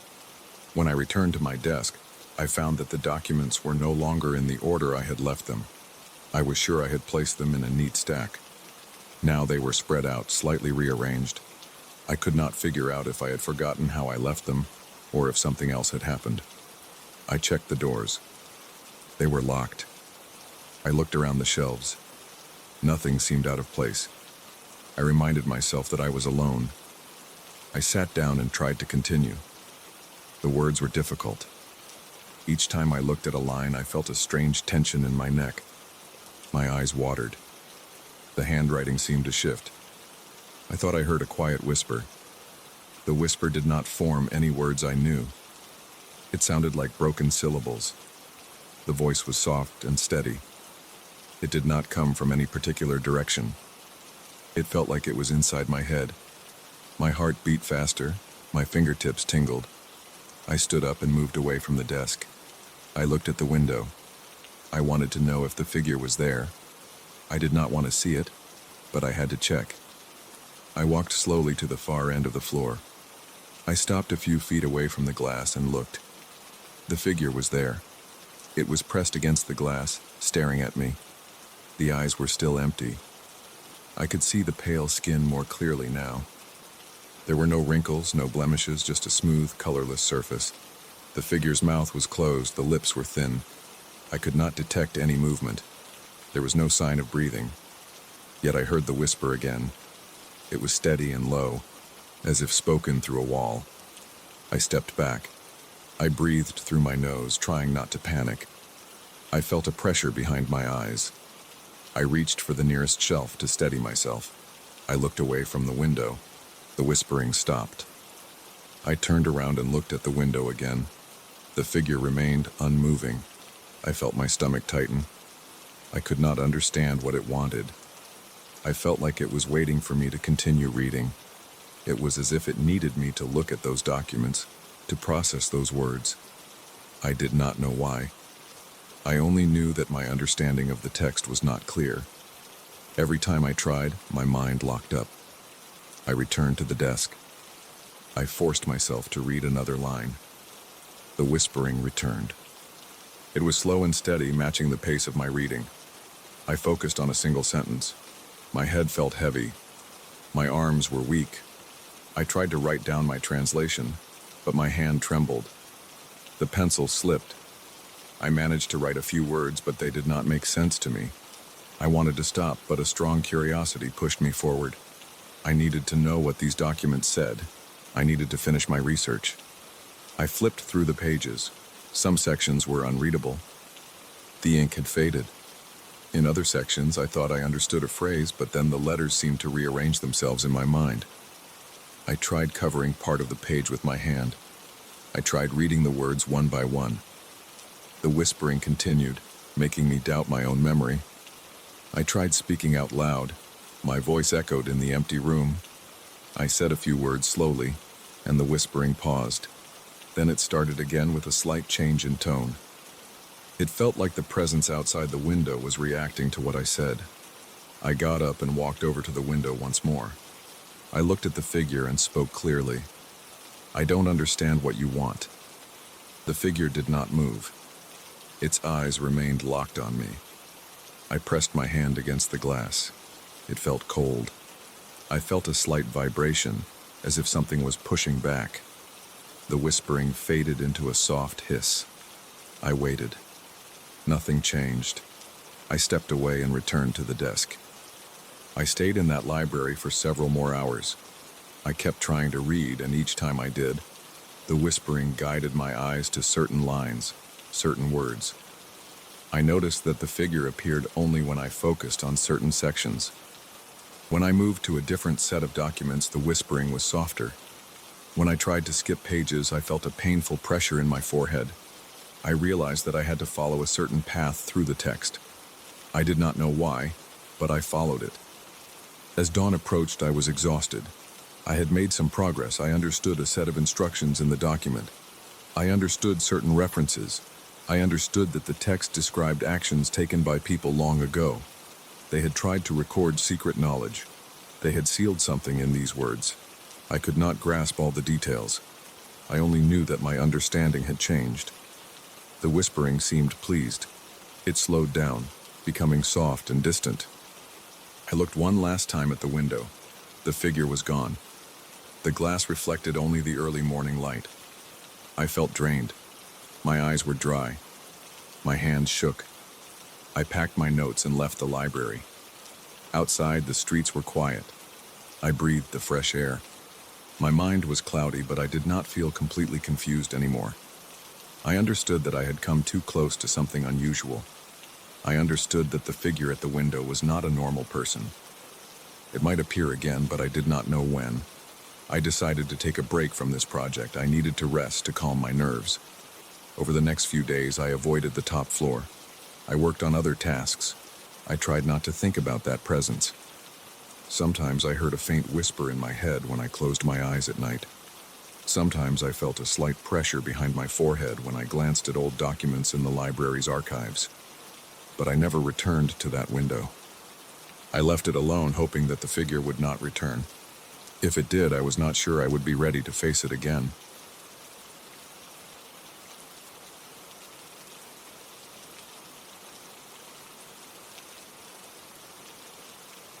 I start work every night at midnight, alone inside my family's small bakery. The street outside is quiet at that hour. Everything inside is still. The ovens sit cold and the display cases are empty. But in the basement storage room where we keep the flour, something moves. Every night I hear it. Uneven footsteps, soft scraping sounds, a faint shuffle that stops as soon as I open the door. I go down those old wooden steps into the dark, flick on the lights, and find nothing. But the signs are there. Shelves pushed into different positions, flour sacks torn open. Not a single grain of flour is missing, yet the cuts on the sacks are deep and jagged. I see strange patterns on the floor, streaks of loose flour, small marks as if something brushed against the surface. No matter how slowly I move, how quietly I descend, I never catch whoever or whatever is there. Something tries to get my attention and lure me deeper. Every time I step on that first creaking stair, my stomach tightens. My muscles get stiff, my heartbeat pounds in my ears. I want to leave. I don't. I keep going back down, night after night, because I need to know what's down there. I stand at the top of the basement steps.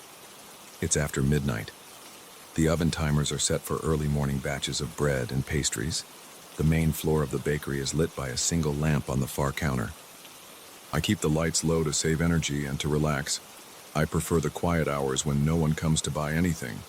I can focus on preparing dough and getting tomorrow's work in order. But my focus keeps drifting to the basement door. I lean against the wall and listen. There are no voices, just light footsteps that come and go. I can't guess the size of the intruder. The steps are not heavy, but they are not soft enough to be a small animal. They move too slowly to be a random creature. They stop and start, pause, then shift direction. I imagine someone down there moving around my shelves of flour and sugar. I don't hear the door opening. I don't hear anyone breathing. I grip the doorknob and turn it slowly. My shoulder feels tight. The hinge squeaks.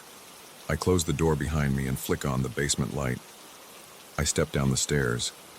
Each one creaks. The wood is old and dry.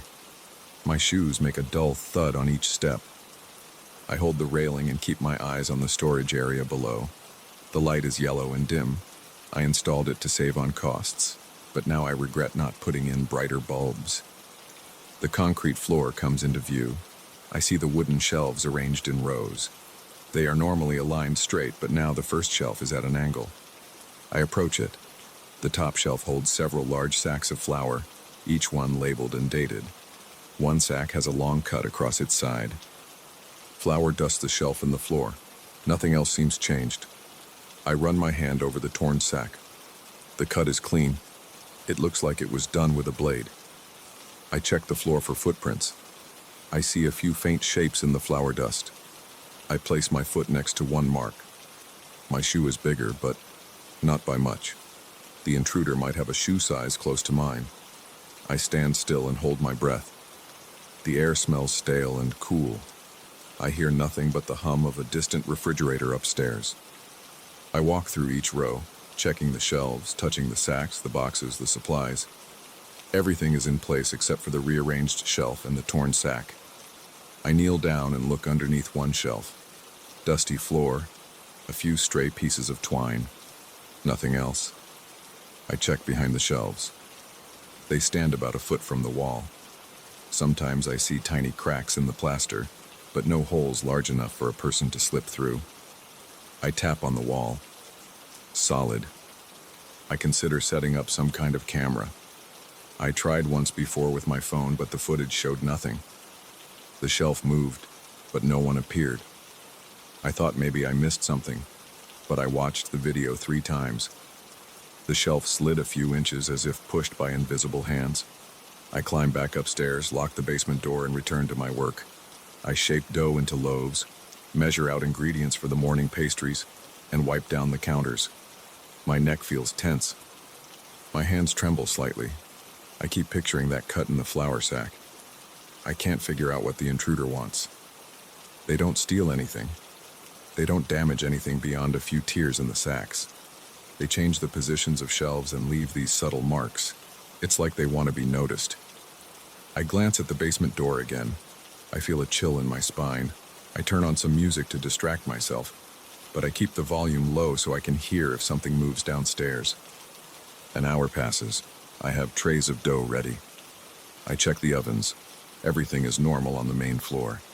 Eventually, I convince myself to try again. I turn off the music, stand next to the basement door, and listen. There is a faint scraping sound.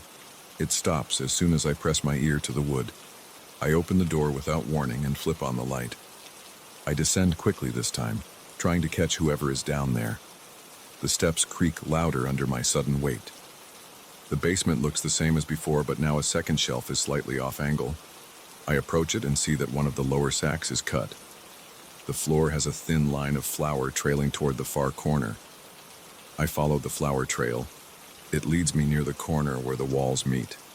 There's a stack of old boxes there, stuff we rarely use. I move one box aside and see a narrow gap behind it. It's just a small space where two walls don't align perfectly. The gap is a few inches wide. I shine a flashlight into it. I see nothing but darkness. The beam of light hits a rough surface. There might be a recess in the wall. I push another box aside. The dust irritates my nose. I sneeze and wipe my face. My heart pounds. I feel sweat on my forehead. If someone is hiding in here, they must be thin and flexible. That makes no sense.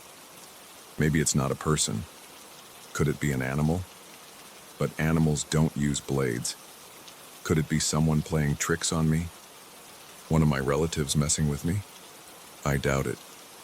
They have no reason to sneak around at night, and the bakery is locked. I decide to block the gap. I move the heaviest box in front of it. If something is crawling in and out, it will have trouble now. I spend the next few hours working upstairs. I keep quiet. I stop the music. I listen for any sound, but I hear nothing. By the time the dough is ready for the ovens, I feel calmer. I think I found the intruder's path. I wonder if they will try something new tomorrow night. When I finish my shift and the sun starts to rise, I feel tired and uneasy. I lock up and leave. The next night I return at midnight. I start my routine. I mix dough, measure flour, preheat ovens. The basement door remains closed. After about an hour, I hear a single creak from below. I grab a heavy flashlight and quietly open the basement door. I take slow steps down. The light is already on this time. I left it on. I see that the heavy box I placed before is moved an inch to the side. Just an inch. Not enough to get through, but it's shifted. I touch it. It feels solid and heavy. I put my shoulder into it and try to push it back. While I'm leaning against it, I hear a faint click behind me. I spin around and see a shelf wobbling. The shelf stands in the middle of the floor. Nothing touches it, yet it tilts slightly. I rush over and hold it steady. The moment I hold it, I feel a quick rush of air on my face, like something passing by. I shine my flashlight around. Nobody is there. I pull the shelf away from the wall to inspect it. On the back, I notice a scratch, a fresh mark on the wood. It's not a letter or a symbol, just a short vertical line about 2 inches long. I check other shelves. I find another mark. This time it's on a different shelf, a similar scratch. It's like someone is leaving signs. I run my finger along the scratch. It's rough and shallow. I can't guess the purpose. I consider calling someone, but who would believe me? I think about calling the police, but I have no crime here. Nothing is stolen or destroyed in a serious way. Just strange marks and rearranged shelves. They would think I'm losing my mind. I set my flashlight down and try to focus on the task at hand. I need to find proof. I need to catch this intruder in the act. I decide to stay in the basement for a while. I pull a stool from the corner and sit near the stairs. I turn off the overhead light and rely on my flashlight. The darkness makes my pulse quicken. I feel vulnerable. My skin tingles. The air is colder down here. The smell of flour and old wood surrounds me. I sit in silence, listening. After several minutes, I hear a gentle tap. It's soft, like a knuckle against wood. I shine the flashlight toward the shelves. They are still. I stand up and walk slowly, step by step, around the basement perimeter. The walls are plain, the floor is concrete. I check the gap behind the boxes again. The heavy box is still there, barely moved. I push it tight against the wall. My shoulder aches from the effort. Then I hear another tap, this time on the far side of the room. I walk over. Nothing is out of place. I stand still, waiting. A sudden rustling sound comes from behind me. I spin around and the beam of my flashlight catches a dust cloud in the air. I see flour drifting down as if stirred up by movement. I rush over and run my hand through the air. I feel nothing. My breathing is quick and shallow. I rub my eyes. The basement seems dead still. The dust settles on my clothes and on the floor. I step back and think. Something wants me to find something down here. The rearranging of shelves, the cuts in the sacks, the shifting boxes, the scratched marks, they must be signals. I start searching more thoroughly. I run my hands along the lower parts of the walls. Eventually, I find a loose board near the floor, hidden behind a stack of crates. It's a wooden plank covering a small hole in the wall. I pull the plank. It creaks. Behind it, there is a tiny compartment. Inside the compartment, I see a small wooden box. It's old and dusty. I pull it out carefully and set it on a shelf. I shine the flashlight on the box. It has a simple latch. I open it. Inside, I see several old papers. They are folded receipts, old delivery notes, and a list of flour suppliers from decades ago. I see a few old business cards from people I don't recognize. They must be from when my family first opened this bakery. There's no treasure, just old documents. I flip through them. They smell musty. Some names and addresses are smudged. I notice that some old pricing notes are much lower than today. It's just a piece of history, something hidden away for some reason. I return everything to the box and close it. As soon as I latch the box, I sense a shift in the room. The silence feels less heavy. The air feels normal. I walk around the basement again. Nothing moves. The shelves stay in place. I check the sack of flour again. No new cuts. I stand there for a while, waiting. The tension in my shoulders fades. I still feel confused, but I'm calmer now. I carry the box upstairs and place it on the counter. I make sure the front door is locked. I continue working as usual, keeping an eye on the basement door. I don't hear any more footsteps. The night passes without more incidents. Before dawn, I go downstairs one last time and check everything. The shelves are straight. The sacks are intact. The floor is undisturbed. Over the following nights, I return to my normal routine. I mix dough, prepare pastries, and do my usual tasks without interruption. The basement remains quiet. I leave a small piece of tape at the top of the basement door each night to see if it's opened while I'm upstairs. The tape never moves. The shelves stay in their proper places. I don't find any new scratches or cuts in the flour sacks.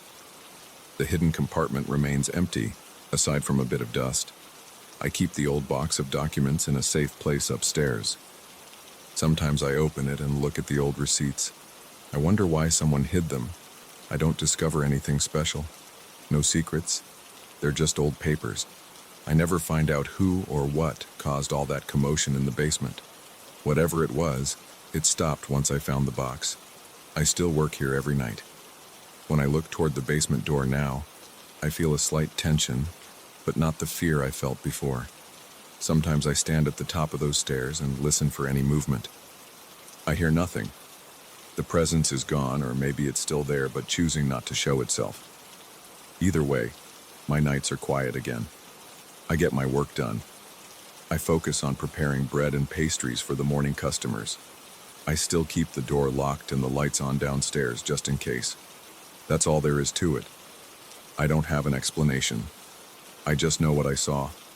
Shelves moved, sacks cut, footsteps in the dark. I know I found that hidden box and took it upstairs.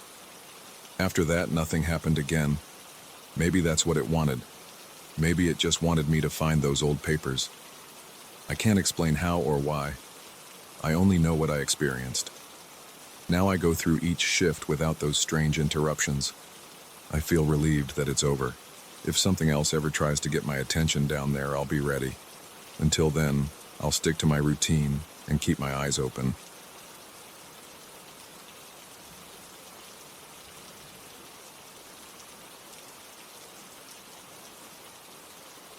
I never expected to find something like this in a cheap rented studio.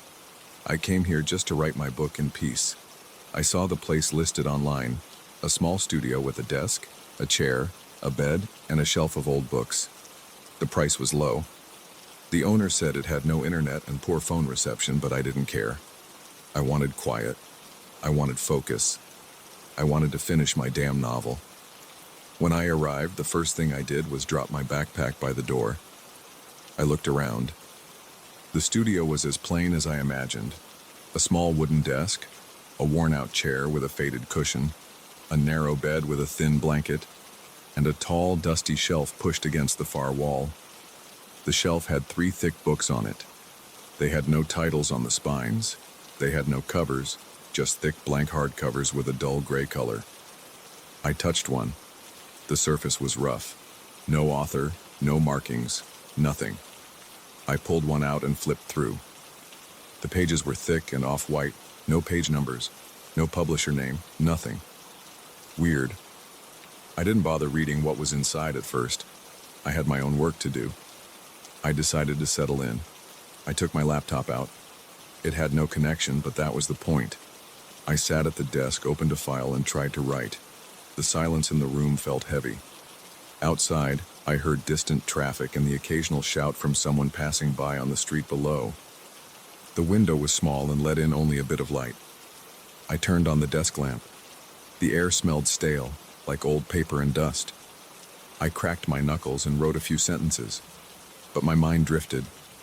My attention kept going back to those books. They looked old, but not damaged. Their bindings were intact. I got up and took one of them to the desk. I opened it somewhere in the middle.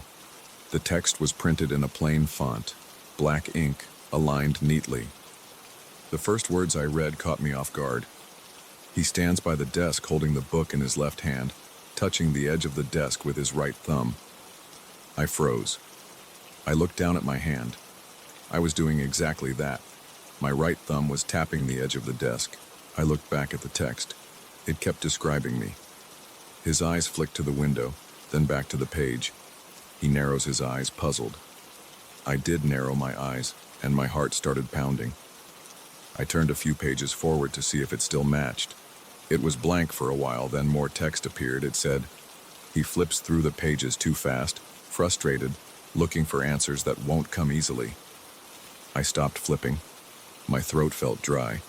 I didn't understand how this was possible. The book was describing what I was doing in real time. I looked around the room for a camera or a microphone. I didn't see anything. The light was dim, so I reached for the floor lamp in the corner and turned it on. I expected to see something obvious, like a hidden lens. Nothing. Just cracked plaster walls and an old door with paint peeling off. I looked back at the book. The text had changed again. He turns on the floor lamp and scans the walls. He doesn't find any device. I slammed the book shut and put it back on the shelf. My heart was beating hard. I tried to calm down. Maybe it was some kind of trick. Maybe the pages were digital screens so thin I couldn't tell. I grabbed the book again and held it under the lamp, rubbing my thumb on the paper. It felt like normal paper. No screens, no electronic hum. I took another one of the books from the shelf and opened it. Same thing. It described me standing there, flipping pages, breathing fast. It described the way my shirt stuck to my back from sweat. I checked the back of my shirt with my free hand. It was damp. My mouth went dry. I opened the third book. It started listing things I never told anyone. Personal things about my past. Nothing illegal or dangerous, but private details. It wrote them out as if it had my diary. I shut that book, dropped it on the floor, and stepped back. I could feel my skin tingling. My head felt light. I paced around the room trying to think straight. I didn't want to talk to myself out loud. I tried to keep my thoughts controlled. I reached for my phone. No signal. I moved around the room, holding the phone up, trying to get a bar of reception. Nothing. The owner said it had poor reception, but I hoped I could get some anyway. I wanted to call a friend, someone, anyone, and explain this. But what would I say? I opened the door and looked outside. The hallway was empty. The walls there were beige and chipped, lit by a weak overhead bulb. I didn't hear anyone. No footsteps. No voices. I closed the door and locked it. I moved my chair against the door, not sure why. I just did it. Then I turned back to the shelf. The books were still there. The one I dropped was on the floor, open to a page that read, "He tries to secure himself by blocking the door with a chair. He looks afraid. He is afraid." I slammed it shut with my foot and kicked it back toward the shelf. I didn't like this feeling. I didn't like these books. They knew what I was doing. They knew what I knew. I tried to think of a test. If I moved very slowly, could I catch the words changing? I picked up one of the books and held it close to my face. I saw the words on the page. It said something like, he lifts the book close to his face, squinting at the text, trying to catch it changing. I kept my eyes on a single word. It was stable for a second, then as I breathed, I saw the letters shift, rearranging themselves into a different sentence. The line now read, "He watches the letters shift but can't understand how it happens." I cursed out loud. My voice sounded loud in the small room. I set the book down on the desk. I tried tearing a page out. I grabbed a page at the corner and pulled. It tore unevenly, leaving half stuck inside the binding. The torn piece in my hand felt like normal paper. I looked at it under the lamp. Just paper. I crumpled it and threw it on the floor. I looked back at the book. The torn page gap now had new text on the next page. He tears a page out. He looks desperate. I tried slamming the book against the desk. The spine cracked and the cover bent. The text changed. He tries to break the book. He doesn't know what else to do. I stopped and let out a shaky breath. My chest felt tight. I tried to think if I could leave. Maybe I could just walk out of here and never come back. I picked up my laptop and my bag and moved toward the door. The chair was still blocking it. I lifted the chair away and tried to open the door. It opened. Nothing stopped me. The hallway was still quiet. I walked out, locked the door behind me, and headed downstairs. The stairwell smelled like mildew. The paint on the railing flaked under my hand. I reached the ground floor and walked outside. The street was normal. A couple of people walking by, a distant car horn, a cat perched on a windowsill. Everything was normal out here. I looked up at the window of the studio. I couldn't see inside. I wondered if I should just leave my deposit behind and forget about this place. But my laptop was in my bag now, and I had no other place to write. I needed a quiet spot, and I had nowhere else to go. Also, I felt drawn to figure out what the hell was going on. Those books. They were impossible. Maybe it was some elaborate prank. Maybe hidden speakers or micro cameras were inside the shelf. I walked around the block. I found a small corner store and bought a bottle of water. The cashier looked bored. I didn't say much. I drank the water, splashed some on my face in a small bathroom at the back of the store, and then walked back toward the building. When I stepped into the lobby, I realized I felt nervous about returning. I took a slow breath and climbed the stairs again, one step at a time, listening to each footstep echo. At the door to the studio, I hesitated. Then I put the key in and turned it. The lock clicked. I pushed the door open and stepped inside. Everything looked the same. The books were still on the shelf, except the one I dropped, which was now placed neatly back with the others. I felt a chill. I closed the door behind me. I checked the floor for the torn page. It wasn't there. The floor was clean. No crumpled paper. No sign of my struggle. I walked to the shelf and took out one book. I flipped through it carefully. The text followed my actions again. He returned after leaving for a while. Now he checks the pages, trying not to panic. I closed it and took another one. This one started listing things I did last week, where I had coffee, what I wrote in my notes on my laptop, how I felt when I received a certain email. All accurate, all private. My hands shook. My breathing was quick. My skin felt clammy. I pulled the chair away from the desk and sat down. I decided to talk directly to the books. I said, "Who's writing this? How can you see me?" I waited. I heard nothing except my own breathing. I opened one book and stared at it. The text said, "He tries talking to the books. He gets no reply. He feels alone." I cursed again. My head hurt. I touched my forehead and felt a slight throb. I got up and examined the shelf itself, looking for any device. I ran my hand along the back panel. Smooth wood, no wires, no seams. I checked under the desk, under the bed, behind the lamp. Nothing. The walls were solid, no cracks large enough to hide a camera. The ceiling had a single bulb, covered by a frosted glass fixture. I stood on the chair and took it off. Just a bulb and some dust. No camera. I sat on the bed and thought about my next move. The text in one of the books started describing what I considered doing next. It said I was thinking about leaving again, maybe staying in a hotel somewhere else. It said I wanted to call someone I trusted. The problem, I had no signal, and I didn't know the neighborhood well enough to find a place with Wi-Fi without wandering around at night. The sun was going down. The room got darker. I turned on the lamp and checked the window. The streetlights were on. A few people walked by. I saw a guy in a hooded jacket smoking a cigarette. I smelled nothing but stale air and dust inside. I closed the window's curtain.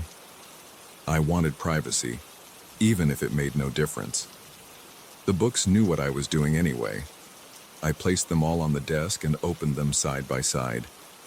Each one described something different. One described my immediate actions in the room. Another described my past actions and secrets. The third described future actions, predicting what I might do next. I tested it by thinking about picking up my laptop. The book predicted I would stand up and pick up the laptop. I delayed it. I waited a full minute, standing still. Then I decided to do it anyway. The book's text changed to admit my hesitation, then described me picking up the laptop anyway. No matter what I did, the books adapted. I felt my stomach twist. My chest was tight. My hands were sweaty. I felt a constant pressure inside my head. I walked to the bathroom at the end of the hall, leaving the studio door ajar. The bathroom was small and smelled of cheap disinfectant. I looked at myself in the mirror. My eyes looked tired. I splashed water on my face. I leaned my forehead against the mirror. I heard nothing strange.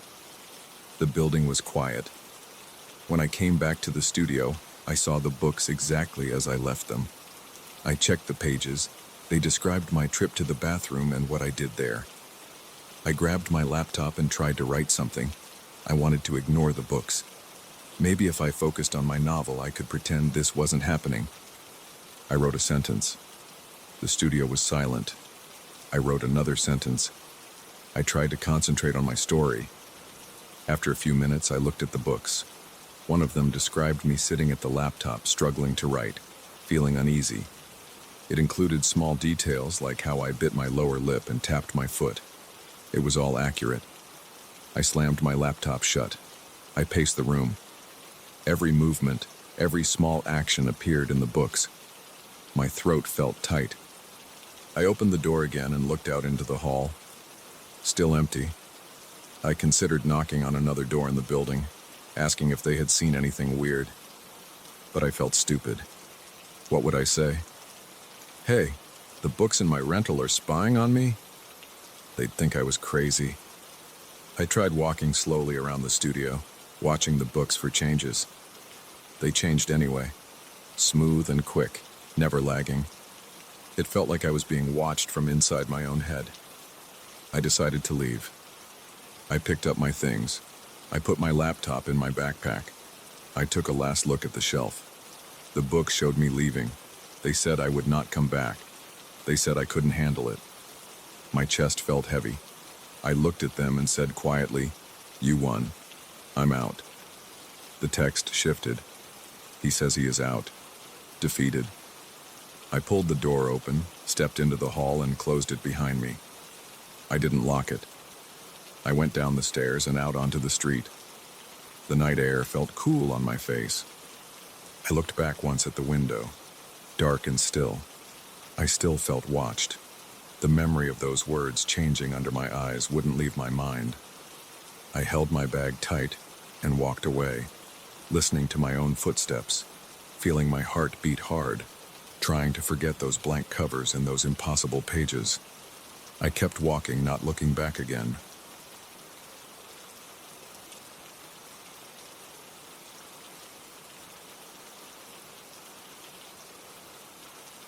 I moved in yesterday morning. The house felt empty. There were boxes all over the floors, dust on the window frames, and a heavy smell of paint lingering in the hallway. The previous owner had left behind a few old chairs, a table with chipped edges, and a pile of junk in the backyard. I had been too tired to check it all out before sunset, so I waited until the next day. After breakfast, I stepped outside and noticed the yard. It looked bad. The grass was gone, replaced by thick weeds and tangled roots that stuck out of the soil. My boots got stuck in the soft ground as I walked, and I had to pull hard to lift my feet. In the back corner near the fence, I saw a large metal cage. It looked old. The bars were bent and covered in rust. It looked heavier than anything I could lift, and the door was twisted to one side. I had no idea why it was there or who had put it there. I approached it and tapped one of the bars. The sound was dull and some flakes of rust fell to the ground. I tried to move it. It didn't budge. I pushed harder. Nothing. I squatted down and looked inside. The interior was empty, just dirt and dried leaves. The top was sealed with thick metal bars. The whole thing looked like it had been abandoned a long time ago. I felt uneasy. There was no reason to keep this cage here. I considered calling someone to remove it, maybe a scrap dealer or a junk removal service. But it was late morning, and I needed to unpack and settle in. I had boxes to open, shelves to clean. I left the cage alone and went back inside. That evening I felt tired after carrying boxes and organizing the kitchen.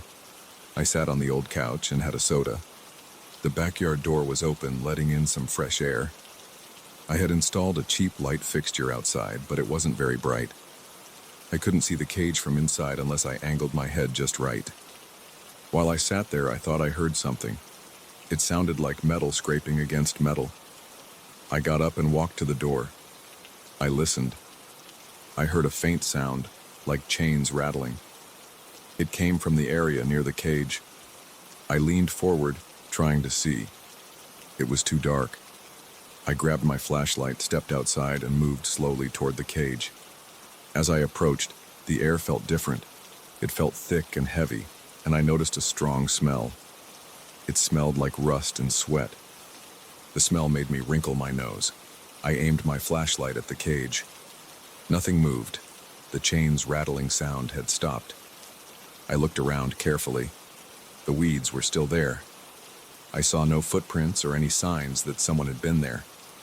The cage looked the same, bent and rusted. I walked a few steps closer and leaned toward the bars. I couldn't see anything inside. Just darkness. I waited and listened. I felt my pulse in my neck. My breathing got tight. I whispered a soft hello, but no one answered. I stepped back and decided to head inside. As I turned, I heard the chain sound again. I spun around with the flashlight. I saw the bars trembling a bit, as if something had brushed against them from inside. But I still saw nothing. I took another step toward the cage. The air got thicker. My heart beat faster. I wiped my forehead. I wanted to see if there was a chain inside, but I couldn't see anything. The cage was empty. I looked at the ground for any chains lying around. There were none. I stepped back again and aimed the flashlight straight into the cage. Still nothing. No movement, no shape, no person. I turned off the flashlight for a second and listened. Silence. I turned it back on. Right at that moment, I heard a quiet sound like a soft grunt or a low breath. I felt my jaw tighten. I backed away and returned to the house, locking the door behind me. Inside, I felt stupid. I tried to shake it off, telling myself I was just tired. The house was new to me, and old places often have strange noises. I unpacked more boxes and tried to ignore the backyard. But before going to bed, I turned off the lights and stood near the back door looking out. It was quiet. I didn't see any movement. I went to bed and slept poorly, waking up a few times when I thought I heard distant rattling. but it might have been in my head. The next morning I decided to check the cage again. It was bright outside. The yard was the same. The weeds looked thick and wet. The cage stood where it had always stood. I approached it looking for any clues. I tapped the bars again. Rust fell off. I grabbed one of the thicker bars and pulled. It didn't move. The door looked locked in place by its own bent shape. I leaned down and looked under the cage. The ground was uneven, with some roots curling up against the metal. There were no fresh marks, no broken branches, nothing that suggested anyone had been there. I listened. Nothing. I smelled the air. It smelled like damp earth, but no sweat or rust. That seemed odd. The smell had been strong at night. I tried to move on with my day. I set up my bedroom furniture and started to organize my desk. Around noon, I called a junk removal service. They said they could come next week. I said that was fine. I wanted that cage gone. The day passed quietly. Around sunset, I started to feel uneasy again. I kept thinking about the cage. I got a stronger flashlight and tested it inside the house. I made sure it was bright enough. I also grabbed a crowbar I found in the garage. I wasn't sure what I'd do with it, but I felt better having something in my hand. Later that evening, I decided to check the backyard again. The air was cool. The thin light I installed outside buzzed softly. I moved slowly toward the cage, shining the beam of my flashlight ahead. This time, as I approached, I smelled that same odor. It was stronger. My eyes watered a bit. I coughed once. The odor reminded me of old metal and stale sweat, like someone who hadn't washed in days. I held the crowbar in my left hand, the flashlight in my right. I reached the cage and circled around it. I shone the light at every angle. The bars cast long shadows on the ground. I saw no one. I leaned forward and poked one of the bars with the crowbar. It made a dull ringing sound. Then I heard the chains again. It sounded like they were inside the cage, but I couldn't see them. The sound was clear, metal links rubbing and shaking. My hand holding the crowbar started to sweat. I tightened my grip. I stepped closer, almost pressing my face to the bars. My flashlight beam lit the inside. I saw dirt, leaves, and some old twigs. Nothing else. But I could still hear the chains. I spoke quietly. "Who's there?" No answer. I asked again, louder. Nothing. The chain sound stopped. Then I heard what sounded like a low breathing again, like someone straining. The odor got stronger. My eyes burned. I had to step back to catch my breath. I felt a knot in my stomach. Something was off. Maybe some animal was trapped in the ground beneath it. But that wouldn't explain the chains. I decided to try something else. I took a small rock from the ground and tossed it inside the cage through the bars. It hit the dirt and bounced once. I saw no reaction. I knelt down and reached in with the crowbar. I tapped the inside floor. Just dirt. As I pulled the crowbar out, something jerked it. It wasn't strong, but I felt resistance, like someone grabbed it for a split second. I yanked it back. My heart thumped hard in my chest. I stumbled back a few steps and raised the flashlight. There was nothing inside. Empty. I knew what I felt, though. That wasn't my imagination. Something had pulled the crowbar. I backed away slowly, never turning my back. As I reached the door, I heard the chains again, louder this time. They rattled for a few seconds, then stopped. I went inside and locked the door. I locked every door and window on the first floor. I turned on every light. My mouth felt dry, and I drank water. I tried to calm down. I considered calling the police, but what would I say? That I had a ghost in a cage? They'd think I was out of my mind. I decided to wait it out. If this was some kind of weird trick, I wanted to see what would happen next. If the cage was empty, maybe I was just tired. But I knew what I felt. Something had pulled on the crowbar. Something invisible. And it was inside that cage. I spent the next day trying to ignore it. I sorted books, arranged furniture, and swept the floors. I looked out at the backyard now and then. The cage never moved. By afternoon, I felt restless. I kept thinking about what I had felt.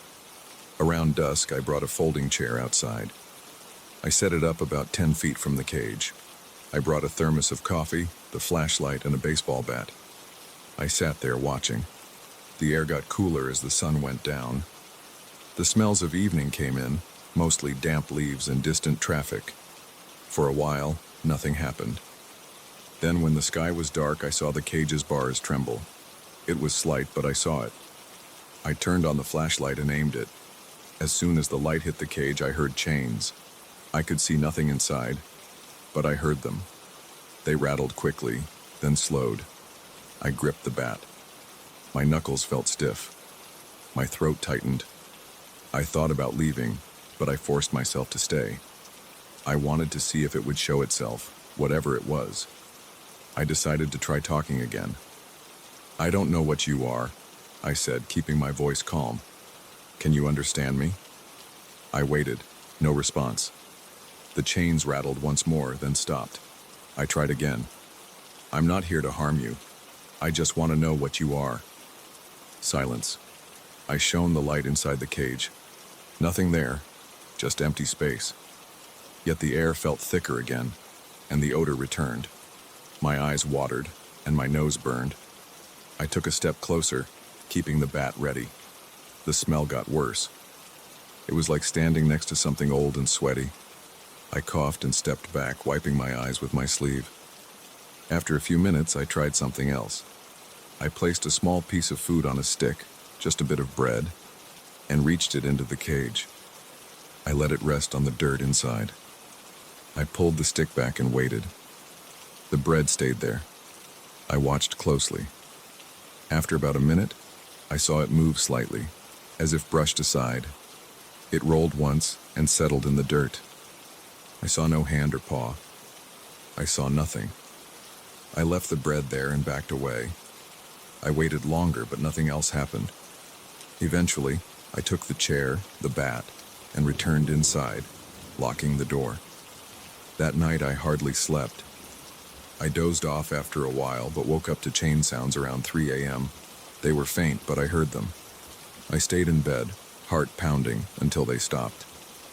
In the morning, I went outside and checked the bread. It was still there, but crushed flat. Something had pressed it down. There was a faint indentation in the dirt, like a shape had rested there, but I couldn't tell what shape. I tried to clear my mind. I told myself that the junk removal guys would come next week and take this thing away. But would they be able to move it? It felt like it was stuck in place. I spent the next few days in a routine. During the day, the cage was quiet. No smells, no sounds. At night, it would start. Chains rattling, low breathing sounds, heavy air, strong odor. The flashlight always caused a reaction. Whenever I shone it inside, I heard the chains. When I kept the light off, I heard fewer sounds. Still, I didn't see anything. No shape, no figure. I tried tossing different objects inside the cage. Rocks, sticks, a rubber ball I found behind the garage. Sometimes they would remain untouched. Other times they would move slightly or end up crushed. The chain sounds never stopped, though. Every night they returned. I tried calling someone to check the backyard, but I felt stupid doing that. I ended up not doing it. I tried recording audio with my phone. I got some rattling sounds, but it just sounded like random metal noise. Nothing definitive. I considered camping in the yard all night, but I didn't have the guts to do it. The presence made my skin crawl. My arms would get goosebumps when I approached the cage after dark. I sweated more. My mouth got dry. My heart pounded so hard I could hear it in my ears. Finally, the day came when the junk removal team arrived. It was late morning. 2 men showed up with a truck. They walked into the backyard, looked at the cage, and shrugged. They tried to lift it. It wouldn't move. They tried to leverage it with metal bars. It barely budged. They said it was stuck on something underground. They asked if I wanted them to dig around it. I said yes. They tried shovels, but they kept hitting thick roots. After a few hours of work, they gave up and said they'd need special equipment. They'd come back another day with stronger tools. I agreed and paid them for their time. As they left, I stood next to the cage and kicked one of the bars in frustration. Rust fell off. No sounds, no reaction. I felt relieved that there was no noise during the day. Maybe it only appeared at night. That evening, I waited inside. I kept the lights off and watched the yard from the window. Around midnight, I saw a slight movement in the shadows. I opened the door a crack and listened, chains rattling. I smelled the odor again, faint but there. I closed the door and locked it. I decided not to go out there anymore. If the removal team came back with heavy machinery, they could just rip it out of the ground. I wanted this done. I wanted it gone. I had no interest in solving the mystery. The presence never spoke, never showed itself. It just rattled chains and made me feel like I was choking on thick air. I slept on the couch, listening to distant rattling until I drifted off. In the morning, I checked the yard again.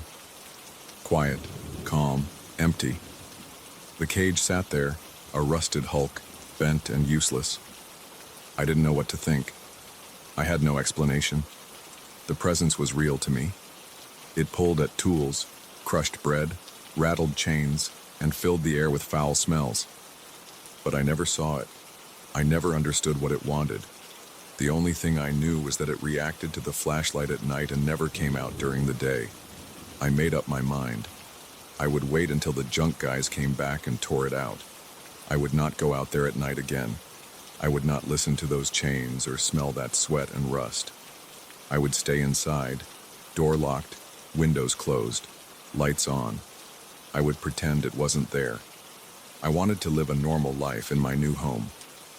If that meant ignoring the strange invisible occupant of that cage until it was gone, so be it. I waited.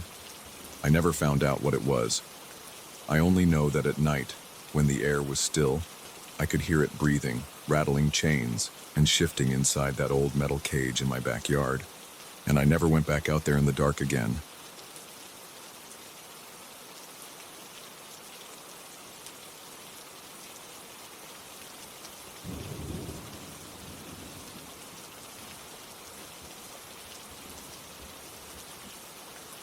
I remember standing near the window with my face almost pressed against the cold glass. There was no power in the cabin. I had tried the light switch several times out of habit, but nothing had changed since I first arrived. The sky outside was full of stars. They covered every corner of the darkness, and they looked brighter here in the mountains than anywhere else I had ever been. But that night, I noticed something off about them.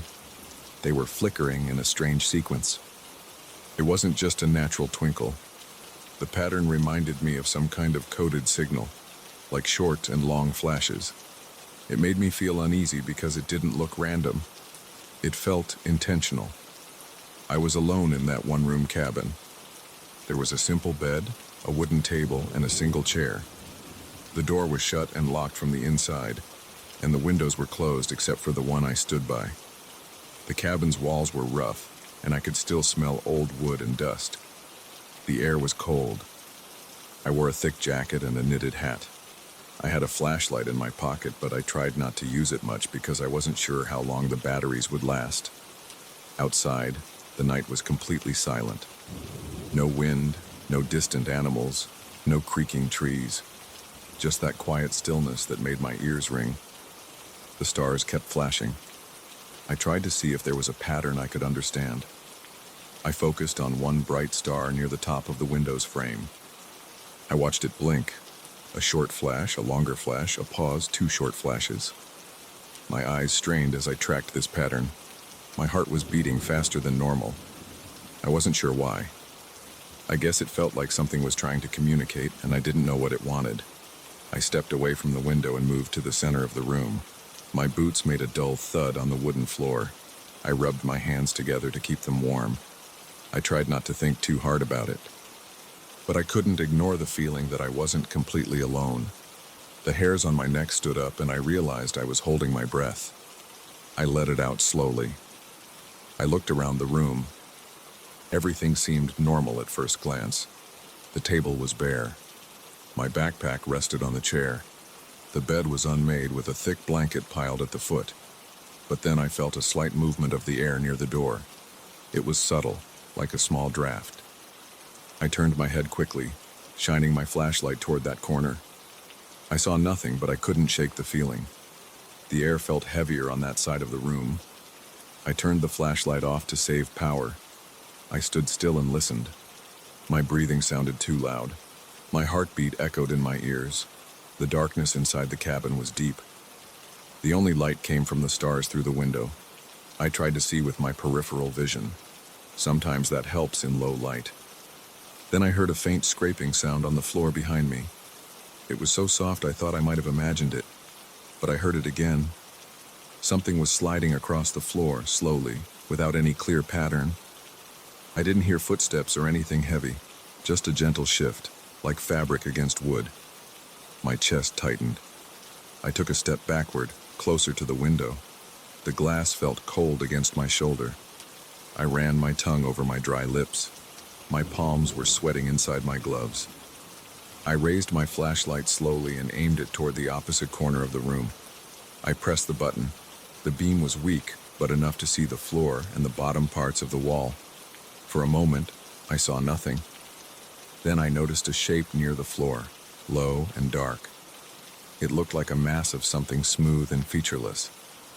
It moved again, sliding an inch or two, then stopping. I could hear it now, that soft sliding sound. I wanted to say something, but my throat felt tight. I lowered the flashlight and turned it off again. The idea of shining light on it felt risky. I didn't know if it would react. My mind raced. I didn't know what it was, how it got inside, or what it wanted. I wondered if it could see me in the dark. I wondered if it knew I was there from the start. My legs felt weak, but I forced myself to stay on my feet. I breathed through my nose, slow and quiet. I tried to think clearly. The stars were still flickering outside. I turned my head slightly and looked at them through the corner of my eye. They kept up their strange blinking. I felt as if they were answering questions I hadn't spoken out loud. I tried to think something simple. What do you want? I focused that thought in my head and stared at the stars. Right after that, I noticed the pattern changed.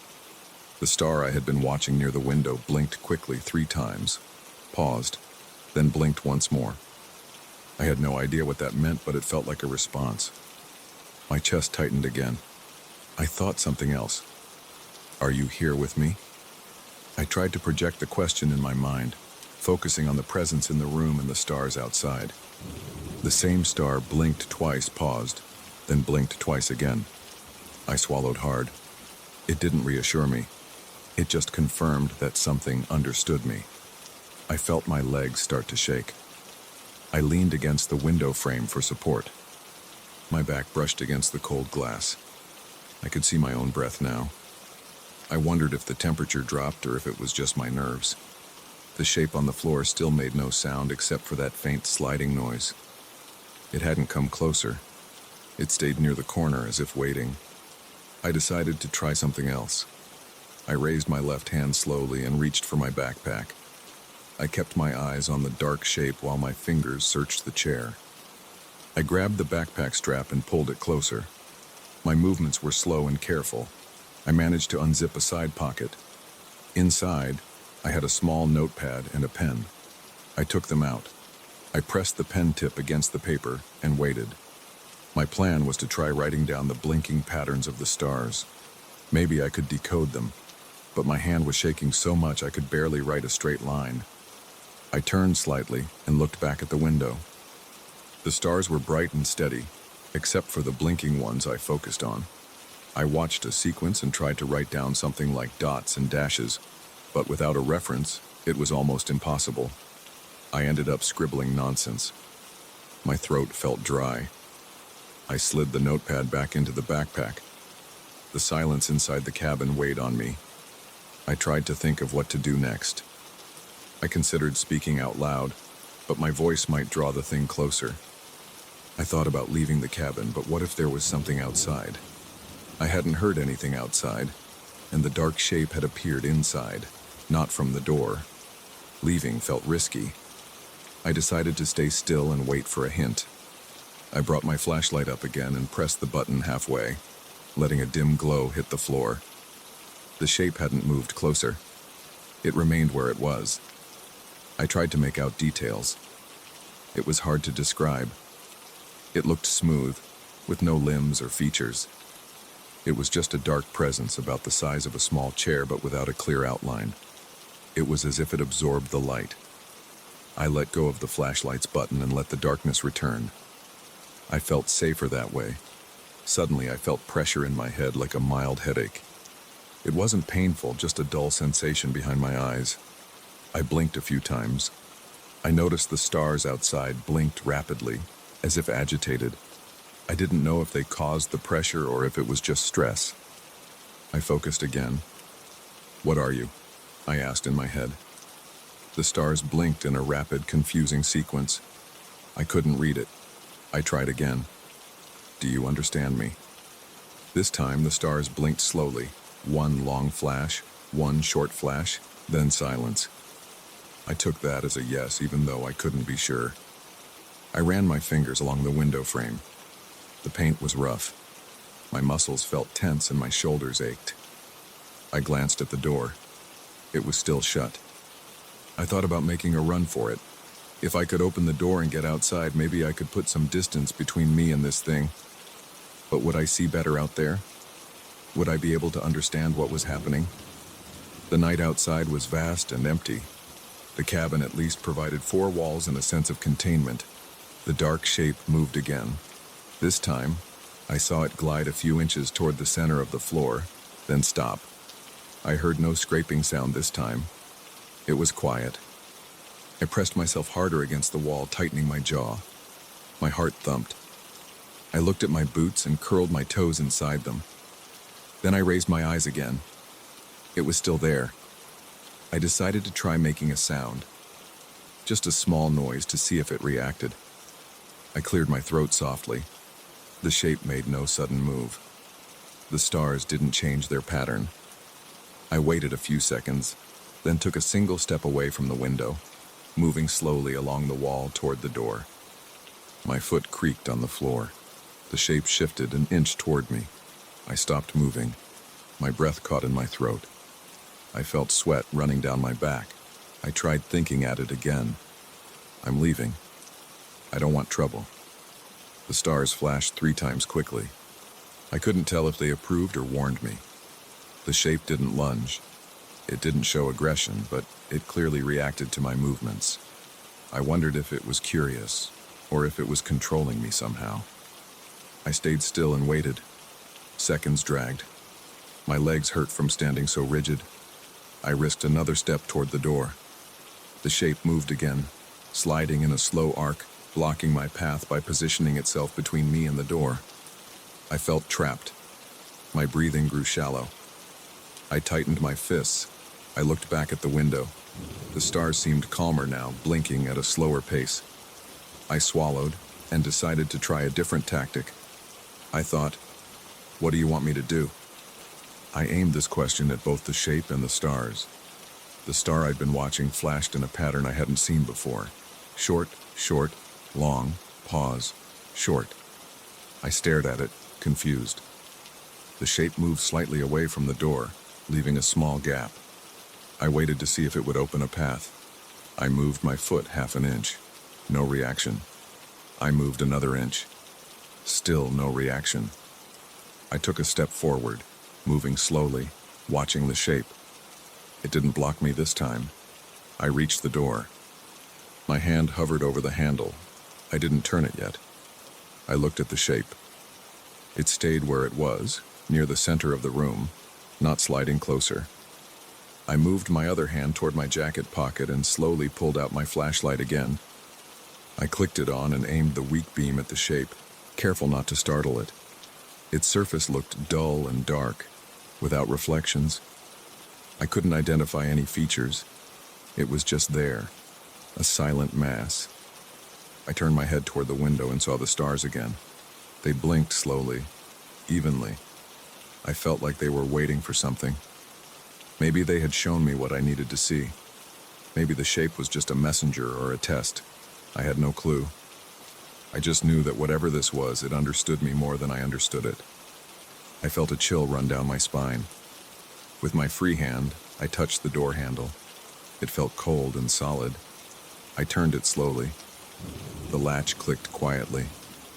I pulled the door open a few inches. Outside, the night air was even colder. I smelled wet leaves and damp earth. No wind, no sound. I wondered if the shape would follow me outside. I turned back to look at it. It didn't move. It stayed where it was, silent, watching, or maybe just existing. I lowered my flashlight and stepped through the door frame. I was careful not to slam the door. I pulled it closed behind me. I stood on the small porch of the cabin, breathing the cold night air, looking at the stars without the filter of glass. They blinked a few more times, then settled into a steady shine, like normal stars. I stepped off the porch and moved a few feet away. The ground was uneven under my boots. I turned around. I could see the cabin outline, the closed door, the window. Behind that window, something was inside. Something that slid on the floor without noise and that responded to my thoughts through the stars. It hadn't attacked me or hurt me. It had just shown me that it was there, that it understood. I waited a full minute watching the cabin. Nothing happened. No lights, no movement, just darkness. I looked up at the stars again. They were normal now, just bright points of light in the sky. I felt a bit of relief. I still couldn't relax completely, but at least I was outside. I decided to walk a short distance away, to the edge of the small clearing where the cabin stood. My breath made faint clouds in front of me. I took out my flashlight and checked the battery level by the dim glow on the side. It was low. I didn't know what time it was, but I guessed it was the early hours of the morning. I felt tired and wired at the same time. I stood there for a long while, trying to calm down. My body felt sore from tension. My legs felt heavy, my shoulders ached. I realized I was hungry, but the thought of going back inside made my stomach twist. I kept looking at the cabin. Part of me wanted to open the door again and see if the shape was still there. Another part of me wanted to leave immediately, walk down the mountain path until I reached my truck and get the hell away. But I remembered the weird communication through the stars. I remembered how it reacted to my thoughts. I decided to wait until dawn. Maybe daylight would make things clearer. Maybe the shape would be gone by morning, and I could retrieve my things safely. Until then, I would stay outside, keep my flashlight off, and watch the cabin from a distance. I had no idea if it could slip under doors or through walls, so I kept a safe gap between me and the structure. Time passed slowly. The night stayed quiet. I didn't see the shape again. The stars remained calm, no longer blinking in strange patterns. I felt my breathing return to normal, but my heart still beat a little too fast. I stood there, hands in my pockets, jaw clenched, waiting for any sign of change. All I knew was that something had been inside with me, and it understood what I was thinking. That knowledge alone kept my body tense and my mind on edge. I waited for dawn, and nothing else happened that night.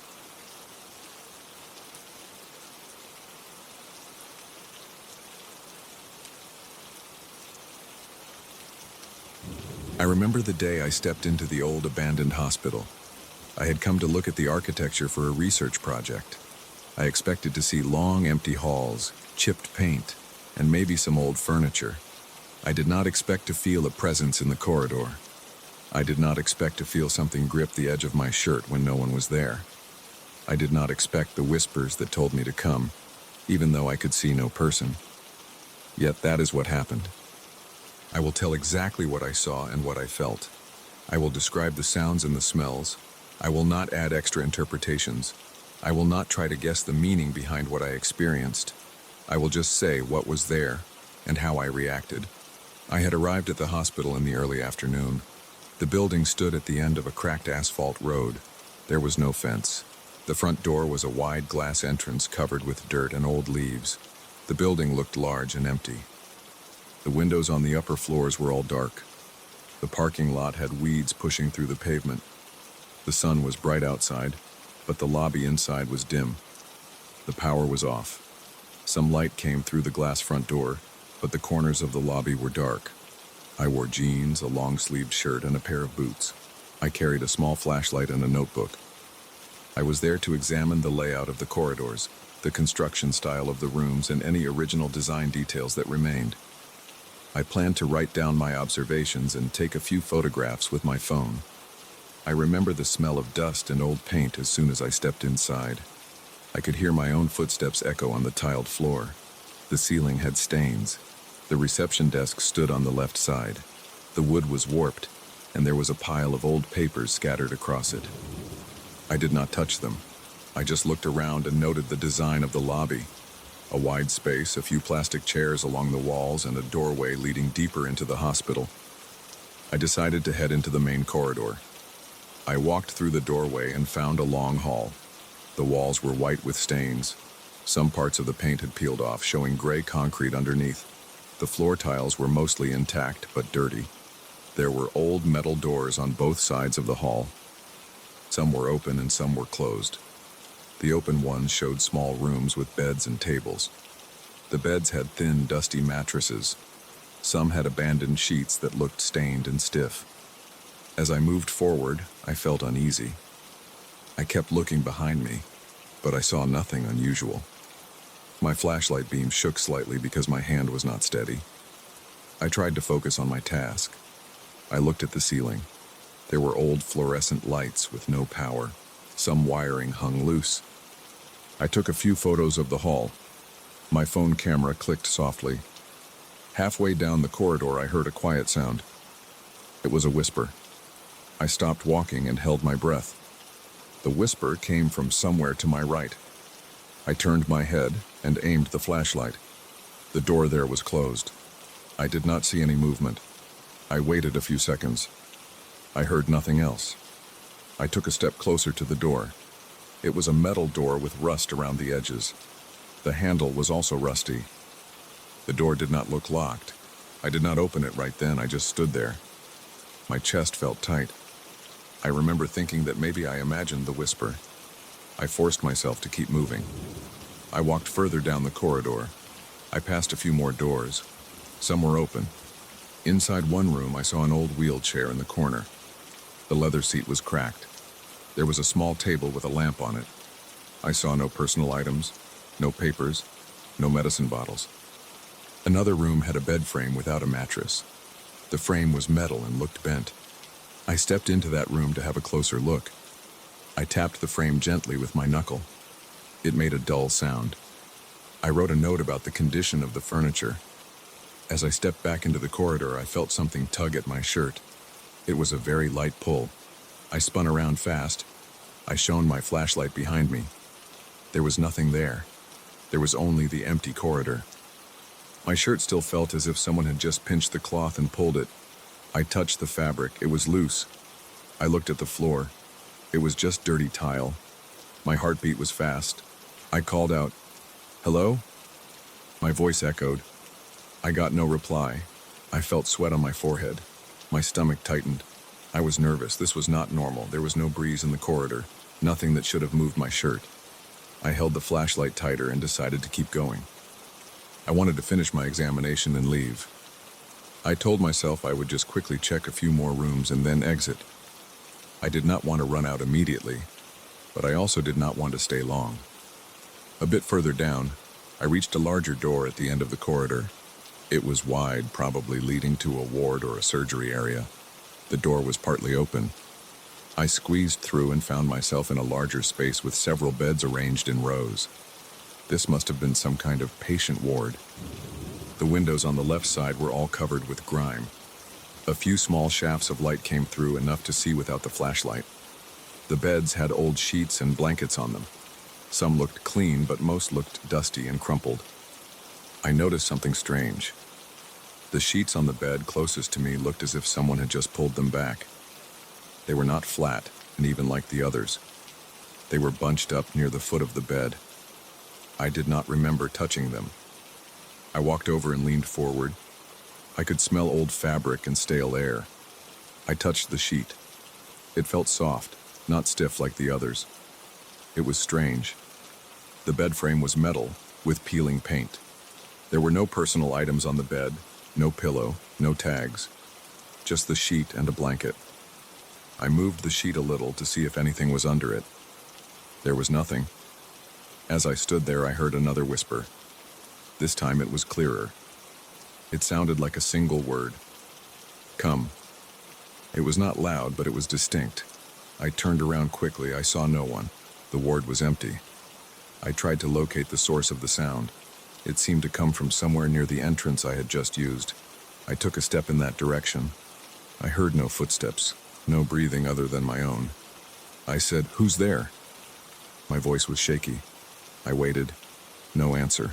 I felt cold sweat on my back. My shoulders were tense. I wanted to leave the ward. I wanted to walk back the way I came and head out of the building. But I also wanted to know what was causing these whispers and these strange touches. I walked slowly toward the door. I kept my flashlight aimed ahead. As I reached the door, I heard a soft scrape behind me. I turned. One of the beds, far at the end of the ward, seemed to have shifted slightly. It was a faint movement, like something had bumped it. I walked closer to check. The legs of the bed were rusty and uneven. Perhaps the floor was not level. I pressed down on the foot of the bed. It wobbled a bit. I convinced myself it might have settled under its own weight. I felt a tightness in my throat. My mouth was dry. I turned and left the ward. I stepped back into the corridor. I decided to return to the lobby and leave. My research could wait. I had some notes and a few photographs. That was enough for now. I headed back the way I came, shining the flashlight at the doors along the hall. Everything looked the same as before. When I reached the halfway point, I stopped. The door where I had first heard the whisper was now open. It had been closed when I passed earlier. Now it stood open a few inches. The gap was narrow, but I could see into the room. It looked like an examination room with a single bed, a metal cabinet, and a stool. My hands felt shaky, but I walked closer. I wanted to see if someone was inside. I stepped up to the door and pushed it open with my foot. The hinges squeaked. The room smelled musty. The bed was bare, no sheets, just a mattress with stains. The cabinet doors were slightly ajar. I shone the flashlight inside the cabinet. It was empty except for some dust. The stool was metal with a torn cushion on top. I listened. The room was silent. I waved my hand through the air, trying to see if something was dangling from the ceiling. Maybe a loose wire that could have tugged my shirt. There was nothing. The ceiling was cracked but bare. I noticed a faint sound again. Come. It was closer now, as if spoken right in my ear. I jumped and turned around. No one was there. I could feel my heart pounding. My chest felt tight. I left the room and pulled the door closed behind me. The handle felt cold and rough. I hurried down the corridor. I did not run, but my steps were quick and uneven. I wanted to reach the lobby and get out of the building. As I approached the lobby area, I could see the light from the front door. It was still early enough outside, so the sunlight filtered in. The contrast felt comforting. The corridor behind me was darker. I glanced over my shoulder. I saw nothing following me. I stepped into the lobby. The chairs were still there. The reception desk still had scattered papers. I felt relief at seeing the exit. I walked straight toward the glass door. As I reached for the handle of the door, I felt a firm grip on my shoulder. It felt like a hand, but there was no one there. I spun around. Nothing. The air felt stale.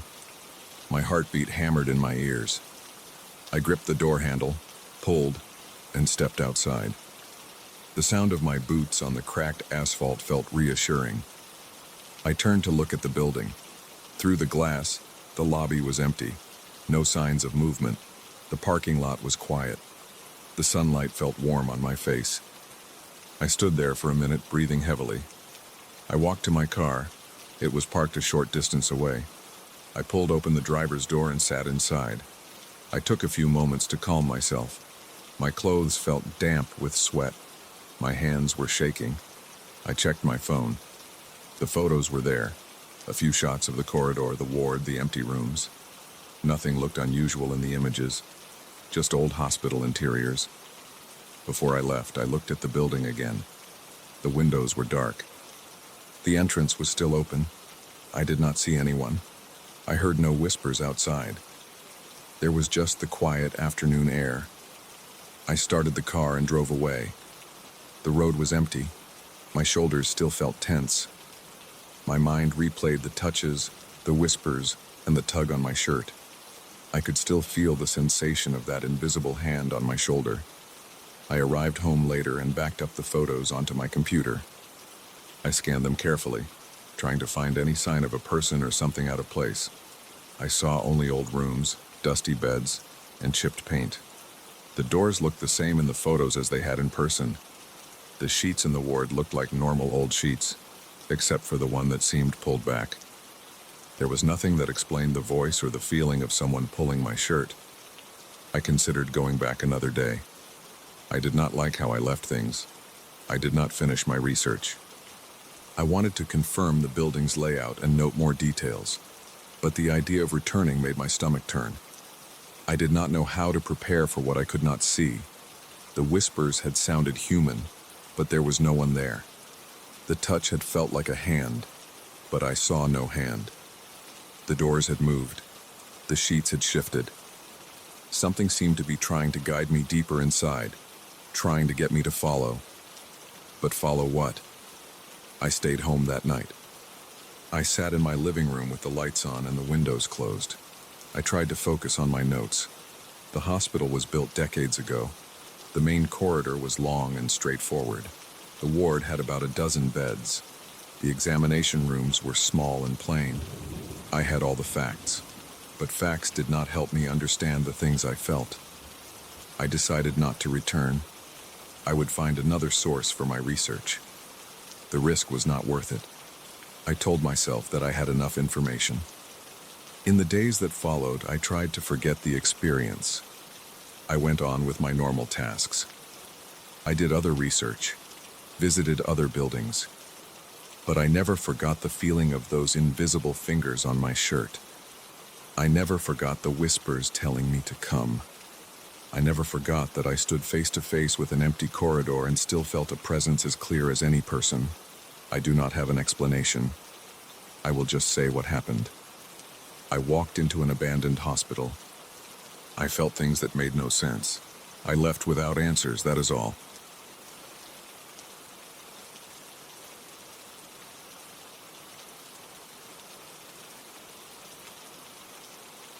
I turned on the overhead light in my bedroom. My eyes felt dry and I rubbed them with my knuckles. I stood in the middle of the room near my bed. The sheets were messy. The pillows were crooked. The wooden nightstand was in its usual place. My phone charger cable hung off the edge. Everything looked normal except for one thing. On the wall opposite my bed next to the window I saw a shadow. It looked like a shape projected by a human figure, but it was shorter than me and thinner. It did not line up with any furniture.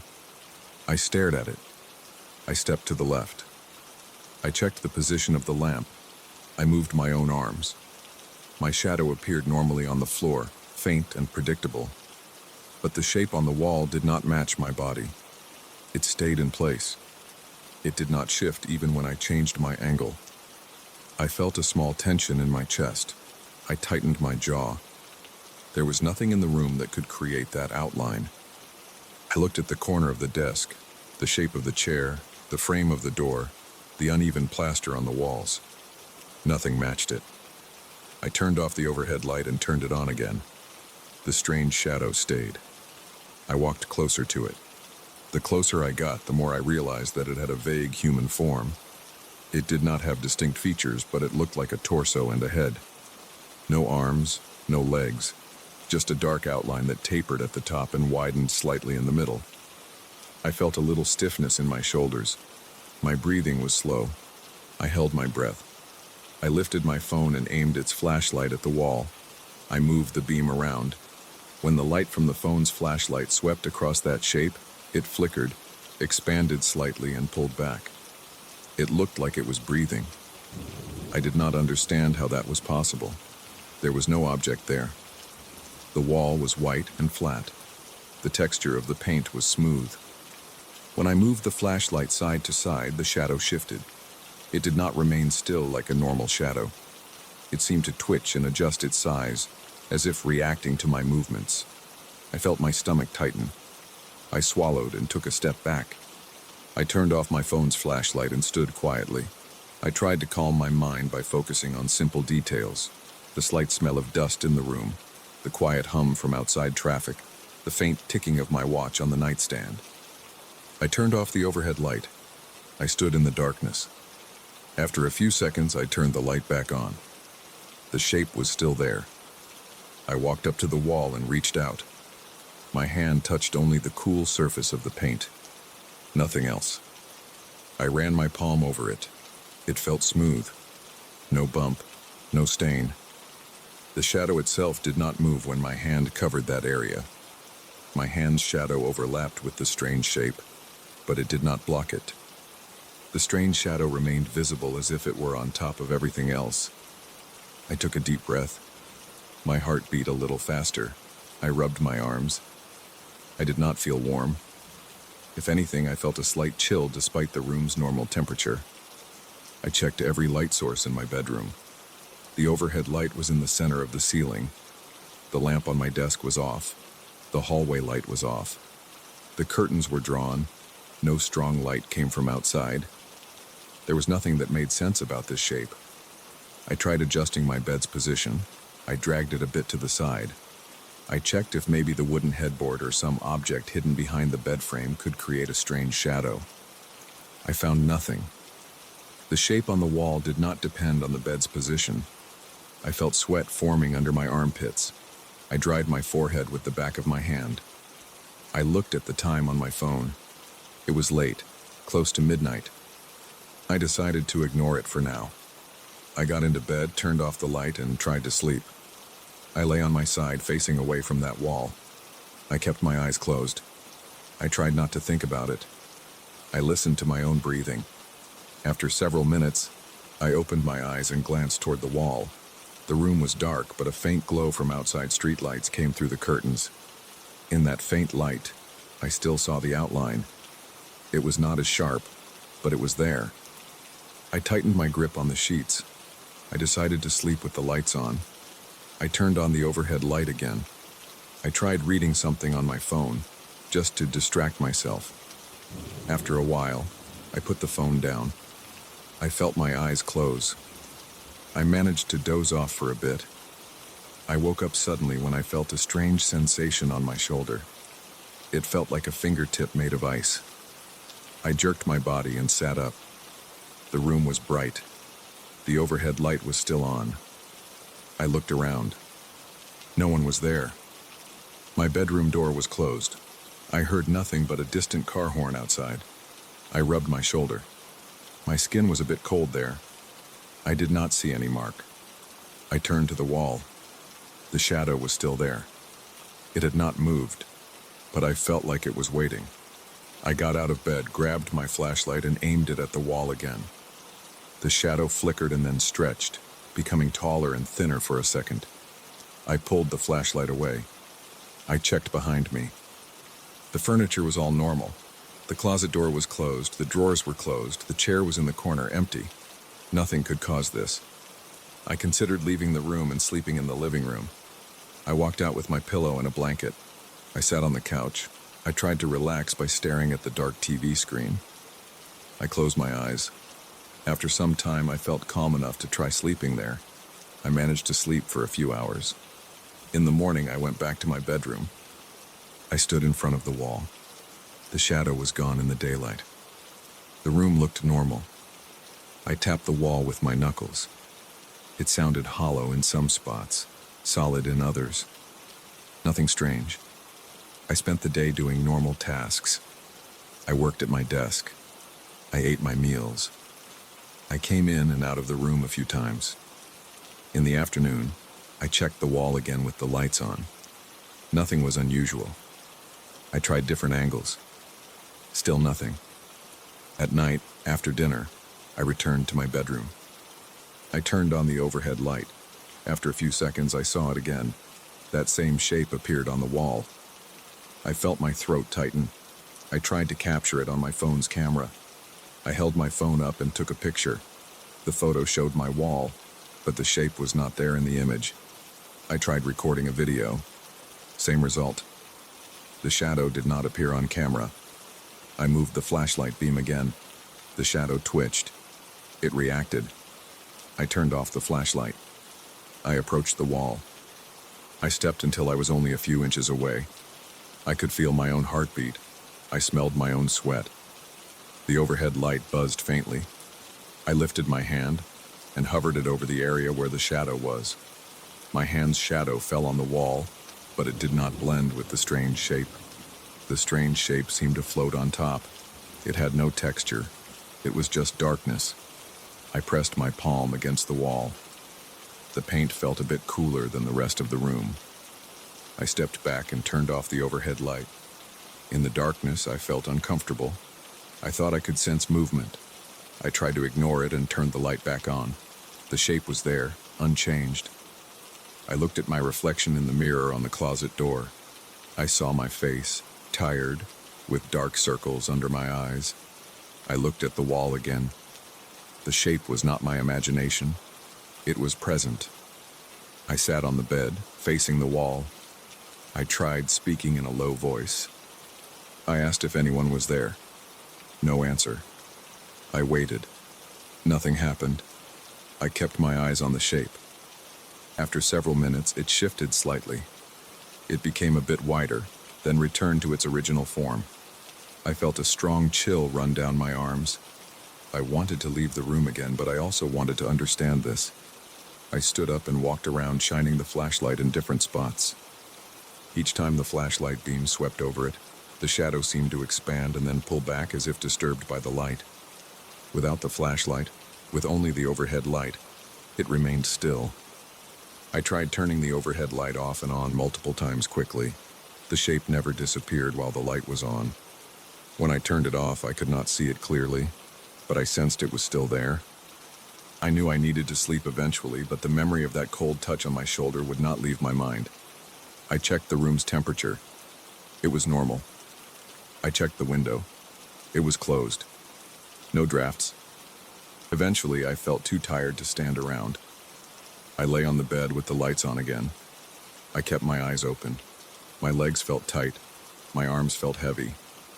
I looked at the shape. I tried not to think about what it could be. I just knew it did not belong there. It had no source. It was not a trick of the mind. It felt real, like an uninvited guest. After a long time of staring, I fell asleep. I woke up in the early hours.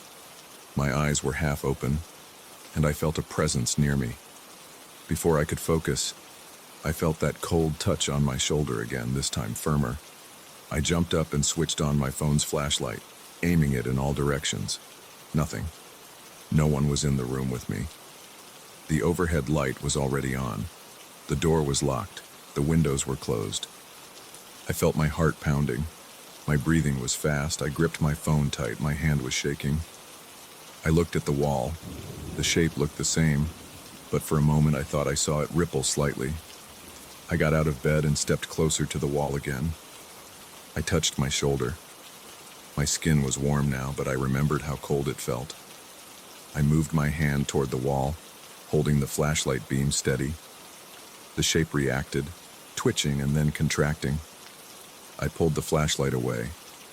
I decided not to provoke it. I had no idea what I was dealing with. I felt a heavy pressure in my stomach. I felt weak in my knees.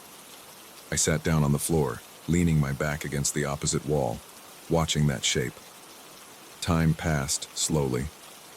I heard a siren outside. The building creaked. My clock on the nightstand showed almost 4 in the morning.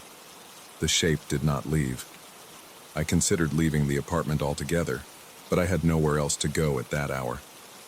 I also considered turning off all the lights and trying to ignore it, but I knew it would not help. I tried to rationalize what I saw, but nothing made sense. I stood up and opened the closet door, checking behind clothes and boxes. I found nothing unusual. I went to the desk, turned on the small lamp and turned off the overhead light. In the desk lamp's warm light, the shape on the wall was weaker, but still visible. It did not match any object. I shined the flashlight again. Same reaction. I turned the overhead light back on and left the lamp off. The shape returned to its clearer form. I decided to spend the rest of the night awake, observing. Every so often my eyes got heavy, and I jerked my head up to avoid sleeping. I rubbed my face, my skin felt clammy, I was sweating under my shirt, my legs were stiff, my throat felt dry. I got up to drink some water from the kitchen. I stepped out of the bedroom, closing the door behind me, and walked to the kitchen sink. I drank cold water straight from a glass.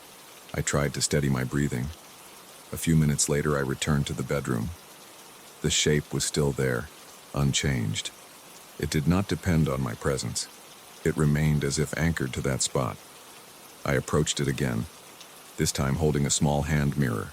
I tilted the mirror to see if the shape would appear differently. In the mirror's reflection, I saw the wall, but the shape appeared faint. It was more visible to my direct eyes than in the reflection. I found that odd. I tried covering the overhead light bulb with my hand, creating different angles of light. Nothing explained the shape. I thought about painting over that area. I opened a drawer and took out a piece of tape. I placed a long strip of tape over the wall where the shape was. The shape showed through the tape as if the tape was transparent. I peeled the tape off. I pressed my fingernail into the paint. The paint chipped slightly. Beneath it was just plaster. The shape remained. I sat back down on the bed, leaning forward, resting my elbows on my knees. My head felt heavy. I felt my heart beating faster again as I remembered that cold sensation on my shoulder. The shape had touched me. It had some kind of presence, but it did not speak or move like a person. It never made a sound. It just existed there, reacting to my flashlight, refusing to disappear. The night dragged on. I tried to sleep again, turning the overhead light off and leaving the desk lamp on. The shape was still there, faint but present. I rolled onto my side, facing the opposite direction. I closed my eyes. My arms were tense. I tried to relax my muscles, letting them rest against the mattress. After a while, I drifted off. I woke up when the first hints of daylight entered through the curtains. I opened my eyes.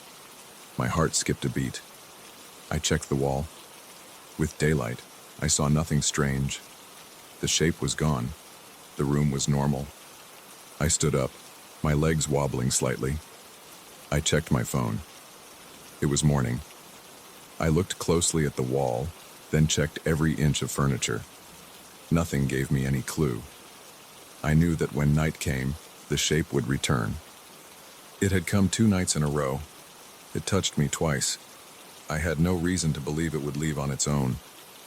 I spent that entire day feeling a knot in my stomach. I felt tired and anxious. I tried to keep busy. I organized my desk drawers. I vacuumed the floor. I took a shower. I stepped out of the apartment for a short walk around the block. I came back and made dinner. All day I avoided turning on bright lights in the bedroom. I kept the room lit softly. In that soft light, I did not see the shape, but I knew it would appear again if I turned on the overhead light at night. After dinner, I stood at the doorway of the bedroom and reached for the switch. I hesitated. I flicked the switch. The overhead light lit up. After a few seconds, I saw it again, exactly in the same spot. I backed out of the room and closed the door. The shape was a visitor that refused to leave. It was silent and calm. It did not vanish no matter what I did. And I had to live with it, waiting and watching.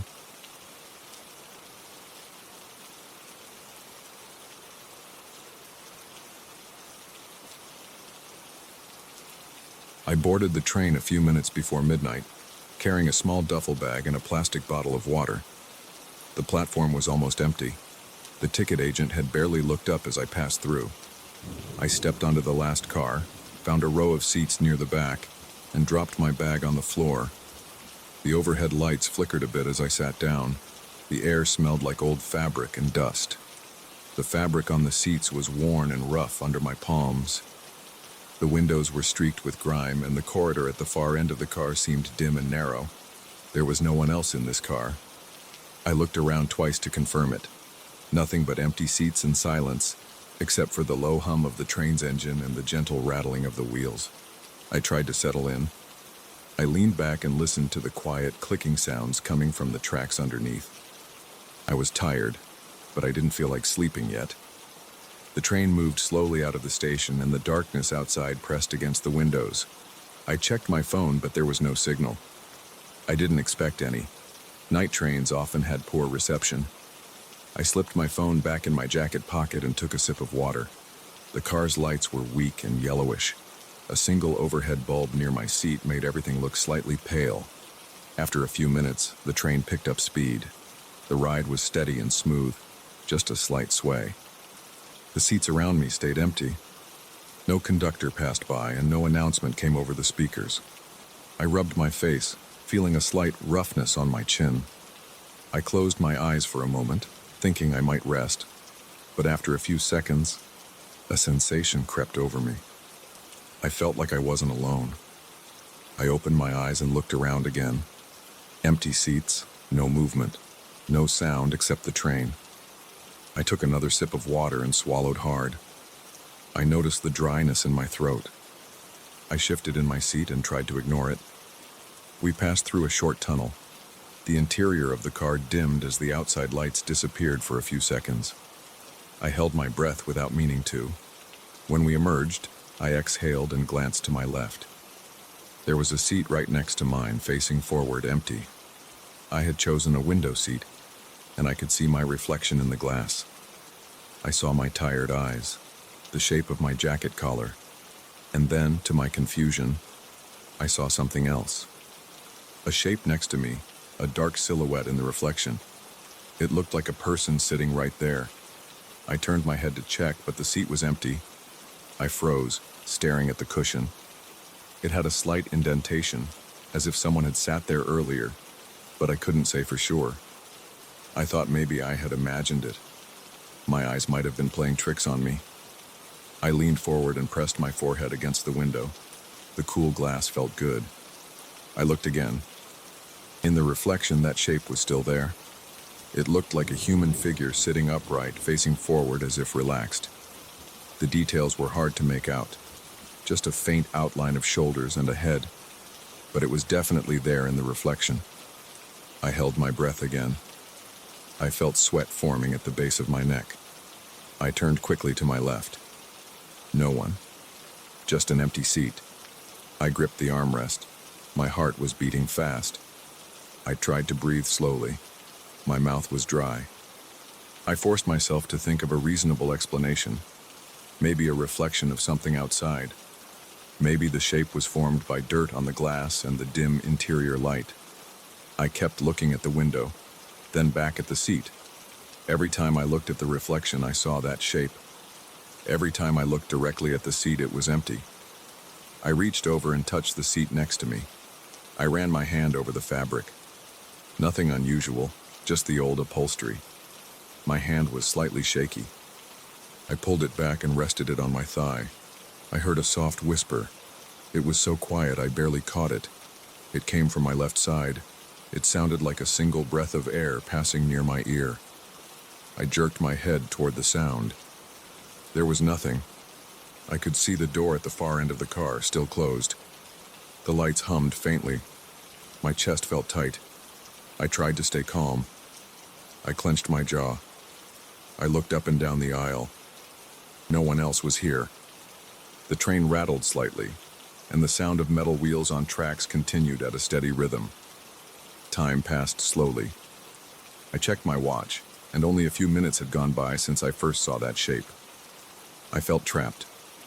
I considered moving to another seat, maybe another car, but I wasn't sure if that would help. I decided to stand up. I rose carefully, trying not to feel stupid about my sudden caution. I walked down the aisle. The seats were all empty. Each row looked the same, worn and stained. I reached the door at the end and tried to open it. The latch was stuck. I pressed harder, still stuck. I pulled back, took a breath, and tried again.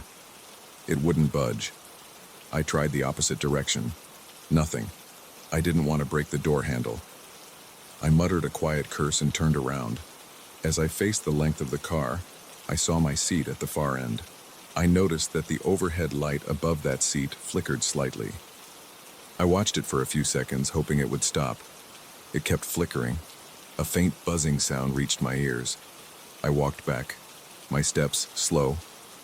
My shoes made a dull thump on the thin carpet. I sat down in my seat again. I looked outside. The countryside was dark. Occasional lights of distant houses passed by, but I couldn't see anything clearly. I glanced at the window reflection. The silhouette was still there, sitting next to me. I pressed my lips together and tried to focus on something else. I checked my phone again. No signal. I considered turning on some music, but I didn't feel comfortable putting on headphones. I wanted to hear everything around me. I placed the phone back in my jacket pocket. I placed my hand on my knee and tapped it nervously. My stomach felt uneasy. My breathing was shallow. I stared at the seat next to me. It remained empty. The whispering came again, this time sounding like my name, but I wasn't sure. It was too soft and quick. I leaned away, pressing my shoulder against the window. I couldn't see anything in the aisle except empty rows of seats. I felt the urge to say something. I don't know why, but I whispered, "Hello?" I waited. No answer. Just the steady hum of the train and the occasional creak of the old frame. I swallowed, feeling my throat ache. I started to notice small details. The faint smell of mildew, the way the seat springs underneath me felt uneven, the slight draft coming from the corner of the window frame. I rubbed my hands together to warm them up. The temperature seemed to have dropped. My fingertips were cold. I blinked a few times, my eyes dry from staring. I wiped them with the back of my hand. When I looked at the reflection again, I saw the silhouette move slightly, as if shifting position. I snapped my head toward the seat. Empty. I felt a pounding in my chest. I tried leaning forward and looking at the reflection from a different angle. The shape was always there, always in that seat, always maintaining that relaxed posture. It looked as if it had one arm on the armrest. I tried to see more details, but the poor lighting and the dirt on the glass made it hard. I noticed the overhead light flickering more often now. I reached up and tapped the light fixture lightly with my knuckles. It gave a faint rattle but didn't stabilize. My shoulder blades felt stiff. I rolled them, trying to loosen the tension. My palms were sweaty. I wiped them on my pants. I wished I had someone to talk to. The silence felt heavy. I listened hard, trying to catch any other sound. The whisper came again, just a soft breath next to my ear. I jerked away, pressing myself into the window. I could feel my heart thudding. My neck muscles were tight and I had a slight headache forming at my temples. I took another sip of water. It tasted stale. I forced myself to drink it anyway. My stomach churned. I wondered how long this train ride would last.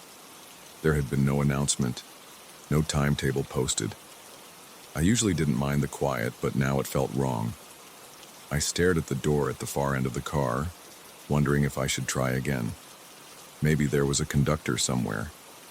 Maybe I could find another passenger. I stood up again. My legs felt a bit shaky. I walked slowly down the aisle. The floor creaked under my steps. Each row of seats looked the same. Faded patterns, chipped armrests. I reached the door and tried the latch once more. I pushed, pulled, wiggled it. It didn't move. I felt a surge of frustration. I slapped the door with my palm and hissed a curse under my breath. I turned around. The car looked long and empty. I returned to my seat. When I got there, I noticed the seat next to mine looked slightly different. The cushion seemed pressed down a bit more than before. I couldn't say for sure. I reached out and pressed on it with my hand. It bounced back normally. I shook my head and sat down again, feeling my knees ache. I looked at the window, expecting to see that silhouette again. It was still there, unmoving now, just a dark figure in the reflection. I ran my hand through my hair, feeling the strands damp with sweat. I didn't know what else to do. I leaned back and stared straight ahead. The train rattled over some uneven tracks, and I felt a slight jolt. I tightened my grip on the armrest. My mouth felt like sandpaper. I reached for my water bottle and saw it was almost empty. I took a small sip and swished it around before swallowing. I felt a dull pressure in my chest, like I couldn't get a full breath. I opened my jacket a bit, trying to let some air in. The smell of old fabric filled my nose. A few minutes passed. The whisper came again, this time a bit louder. It sounded like a single word, maybe, "Hey," right by my left ear. I whipped my head to the side, anger mixing with fear. I saw nothing. I spoke in a low voice. "Stop." Nothing happened.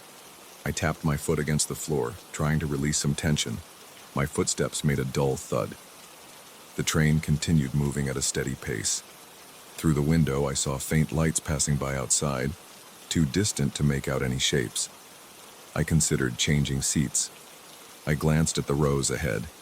They were all identical. I wondered if the silhouette would follow me if I moved.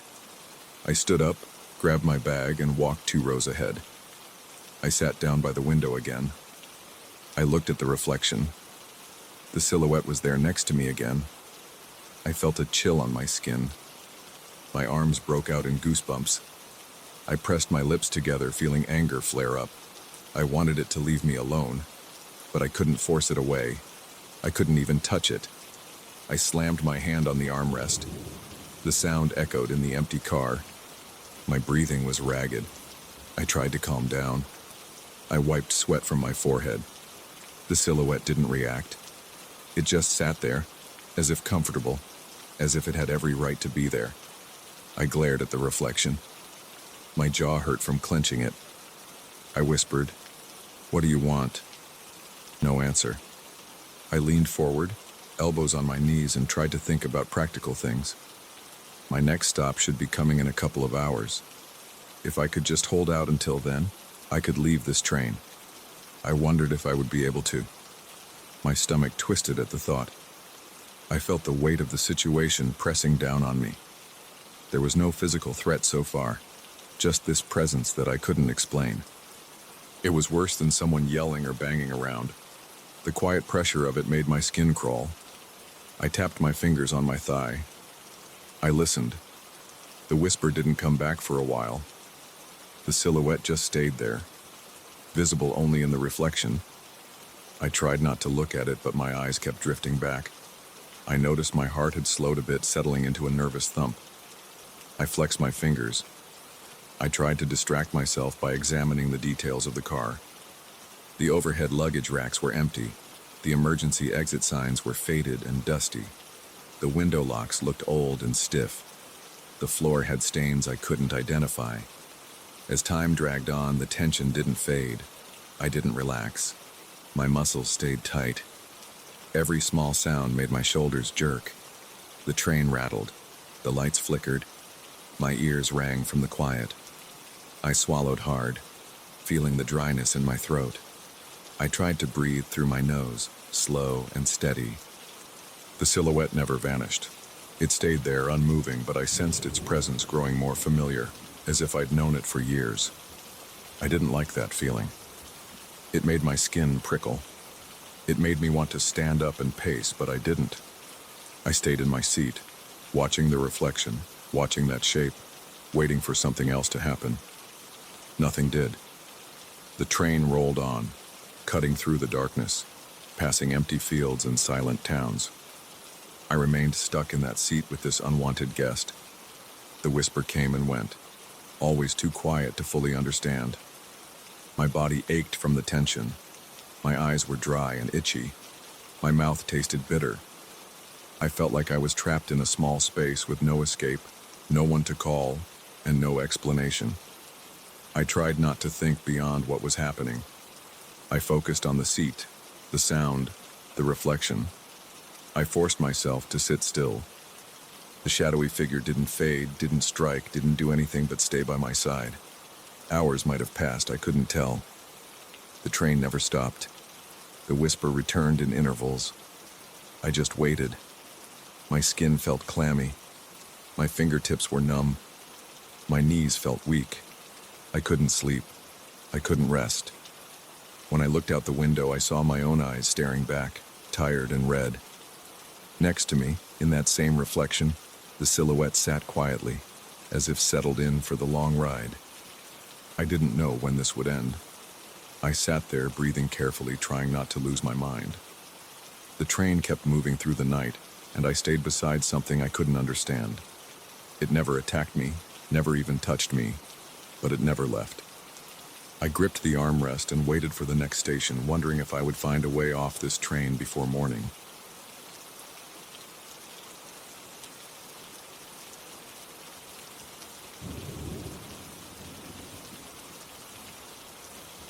I arrived at the mansion on a warm afternoon.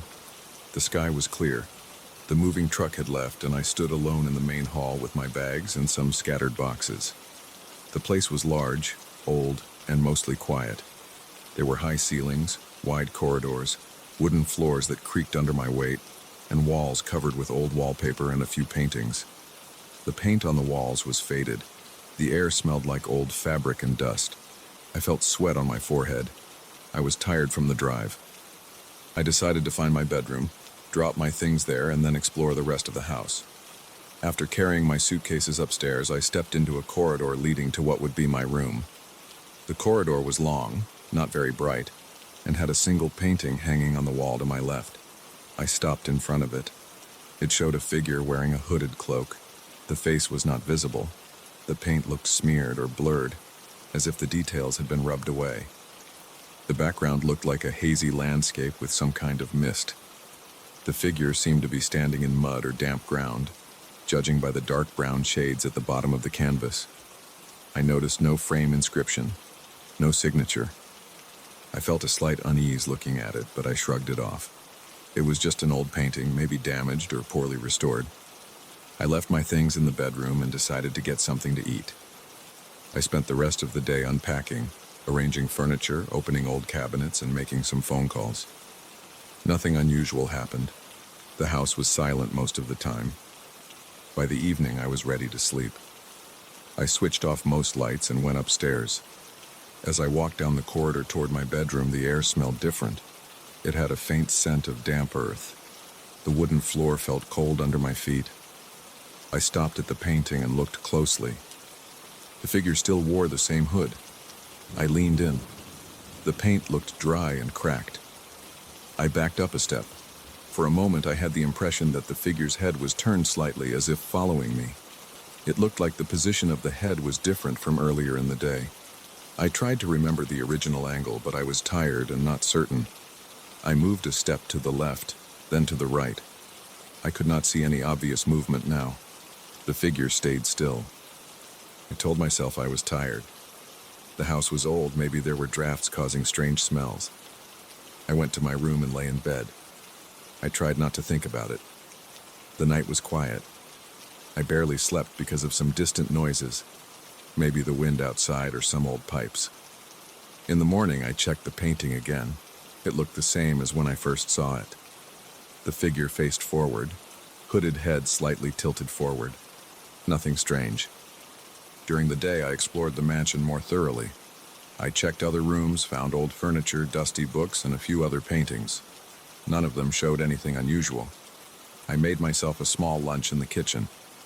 Then I walked through the corridor again, looking at the painting. It was daylight and everything looked normal. I touched the frame. It felt solid, made of old wood. I tried lifting it. It was attached firmly to the wall. I peered behind it by angling it slightly. Just a normal canvas, old nails, and a plaster wall behind it. Nothing odd. That night, while heading to my room again, I noticed that damp earth smell returning. It was subtle, like the smell you get after rain. I paused in front of the painting and felt a slight tingle in my stomach. The figure's hood looked angled differently. I was certain now. The previous night, I thought the head faced forward. Tonight, it looked angled a few degrees toward my position in the corridor. I moved a bit and watched carefully. I saw no movement. It was always still when I stared directly at it. My palms felt a little sweaty. My heart rate rose. I decided to test something. I walked backwards slowly and kept my eyes on the painting. It did not change. I looked away for a second, then looked back. I couldn't be sure, but I thought the head had tilted again. Just a fraction of an inch. It felt insane. I reached out and touched the canvas. It felt rough. I pressed gently. No trick mechanism. I was just tired, I told myself. I went to bed and tried to sleep. Over the next few nights, the same pattern continued. Every time I passed the painting at night, it smelled like damp soil. The figure's head angle seemed to adjust when I was not looking. I tried moving quickly past it. I tried turning the lights on in the corridor. I tried staying there longer to catch it in the act. Nothing worked. The figure never moved while I was watching. It only appeared different after I looked away. I became nervous. My stomach tightened every time I approached that corridor. My chest felt heavy. My mouth went dry. I was sure something was wrong. I told a local handyman who came by to fix a window about the painting, but he just shrugged and said old houses have strange art. I asked him to remove it. He tried, but the painting was firmly attached. He said he could come back another day with better tools. I agreed. That night I set up my phone on a small table and recorded video while I pretended to sleep. I left the corridor light on. In the morning, I checked the video. The phone had stopped recording after a few minutes. Battery drained, which was odd because it was fully charged. I tried again the next night with a different device. Same result. No proof. I tried to remove the painting myself. I tugged at it until it came off the wall. The nails popped. I took it downstairs and stored it in a closet. I checked that corridor. It was empty now. I felt relief. That night I headed to bed and looked at the corridor. The painting was back on the wall. I almost dropped my flashlight. My heart hammered. I knew I had moved it. Yet there it was. I touched my face. My skin was cold. The frame looked perfect. No sign of removal. I tried covering it with a sheet. The next night, the sheet was gone. I tried removing the painting again and placing it in the garage. It returned to the wall. I tried pushing a heavy cabinet in front of it. The cabinet was moved aside overnight. I found it a few feet away. My breathing became shallow. I felt a dull ache in my shoulders. I gripped my flashlight and whispered curses at the painting. It made no difference. I tried damaging it. I took a small screwdriver and chipped at the corner. The paint flaked a bit. I went to bed. The next day it was restored. Perfect as before. No damage. The figure watched me. Its head seemed more clearly angled toward me now. I felt a constant tension in my chest. I rubbed my eyes, tried to calm down, tried to think logically. But logic did not help. The painting acted against all reason. I tried ignoring it. For days I walked by without stopping, just hurrying to my room. But at night I always sensed that smell of damp earth. Every time I looked at the painting, the figure seemed closer to the foreground. I noticed slight differences in the posture of its shoulders and the curve of the hood. The feeling of being watched never stopped. I called another contractor and told him to take the painting away in his truck. I paid him on the spot. He left with the painting. That night, it was back. I considered leaving the mansion. I actually did leave for a few days, staying at a cheap hotel. When I came back, the painting was waiting. I tried setting it on fire. I poured lighter fluid and burned it right there in the corridor. The flames caught quickly and the smoke rose. I coughed, eyes watering. When it was done, I saw ashes on the floor. I felt lightheaded but relieved. I cleaned the mess and checked again. No painting. I slept well that night. In the morning, the painting was back. Perfect. No burns. I sat down on the floor and stared at it. I felt my hands shaking. I wiped sweat from my neck. I realized I could not get rid of it. It was always here, always watching. I stopped trying to remove it. I tried barricading the corridor. I stacked chairs and boxes. Each morning they were pushed aside. I tried nailing a board over it. The board vanished by the next day. I tried asking local experts about the mansion's art. They had no records of anything strange. I tried showing them the painting, but they noticed nothing odd. I started sleeping in a different part of the mansion. I avoided the corridor as much as possible, but I needed to pass by occasionally. Every time I did, I saw small changes. The figure's hood angle shifted. Its posture changed. Sometimes the smell was stronger, sometimes weaker. I noticed that when I moved side to side, the figure seemed to track me, only by fractions of an inch, but enough for me to know. I felt my heart rate increase whenever I approached that corridor. I felt pressure behind my eyes as if I was holding in tension all the time. My mouth went dry, and my arms felt heavy. I never heard any voice from the painting. I never heard footsteps, only silence. But the painting always responded to my presence with those subtle shifts. I tried covering my eyes and walking past. I still smelled the damp earth. I felt the hairs on my arms rise. I tried talking to the figure. I said that I would leave it alone if it left me alone. No response. I tried sleeping right there in the corridor one night, watching it, staying awake. I ended up dozing off. When I woke up, the figure's head angle had changed again.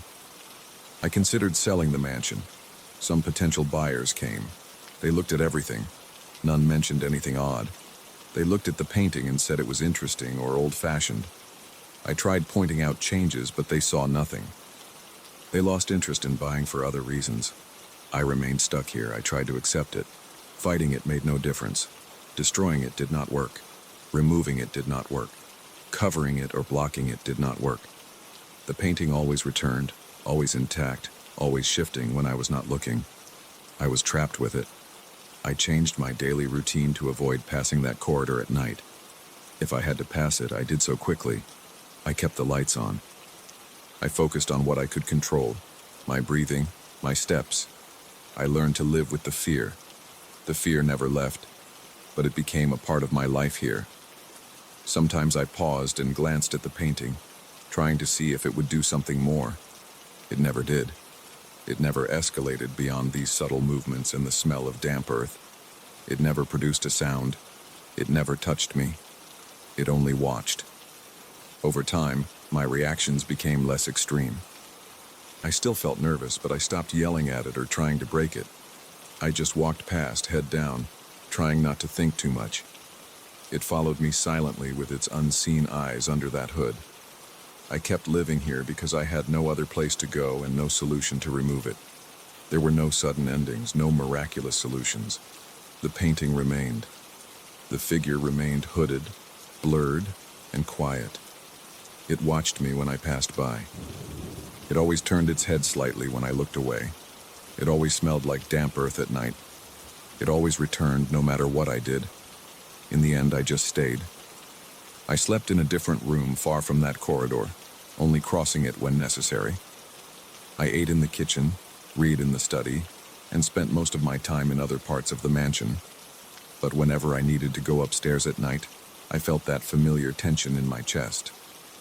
I walked quietly, my heart beating fast, my palms sweaty. I never looked at the painting for long. I never tried to speak to it again. I never tried to destroy it again. I learned to live with it.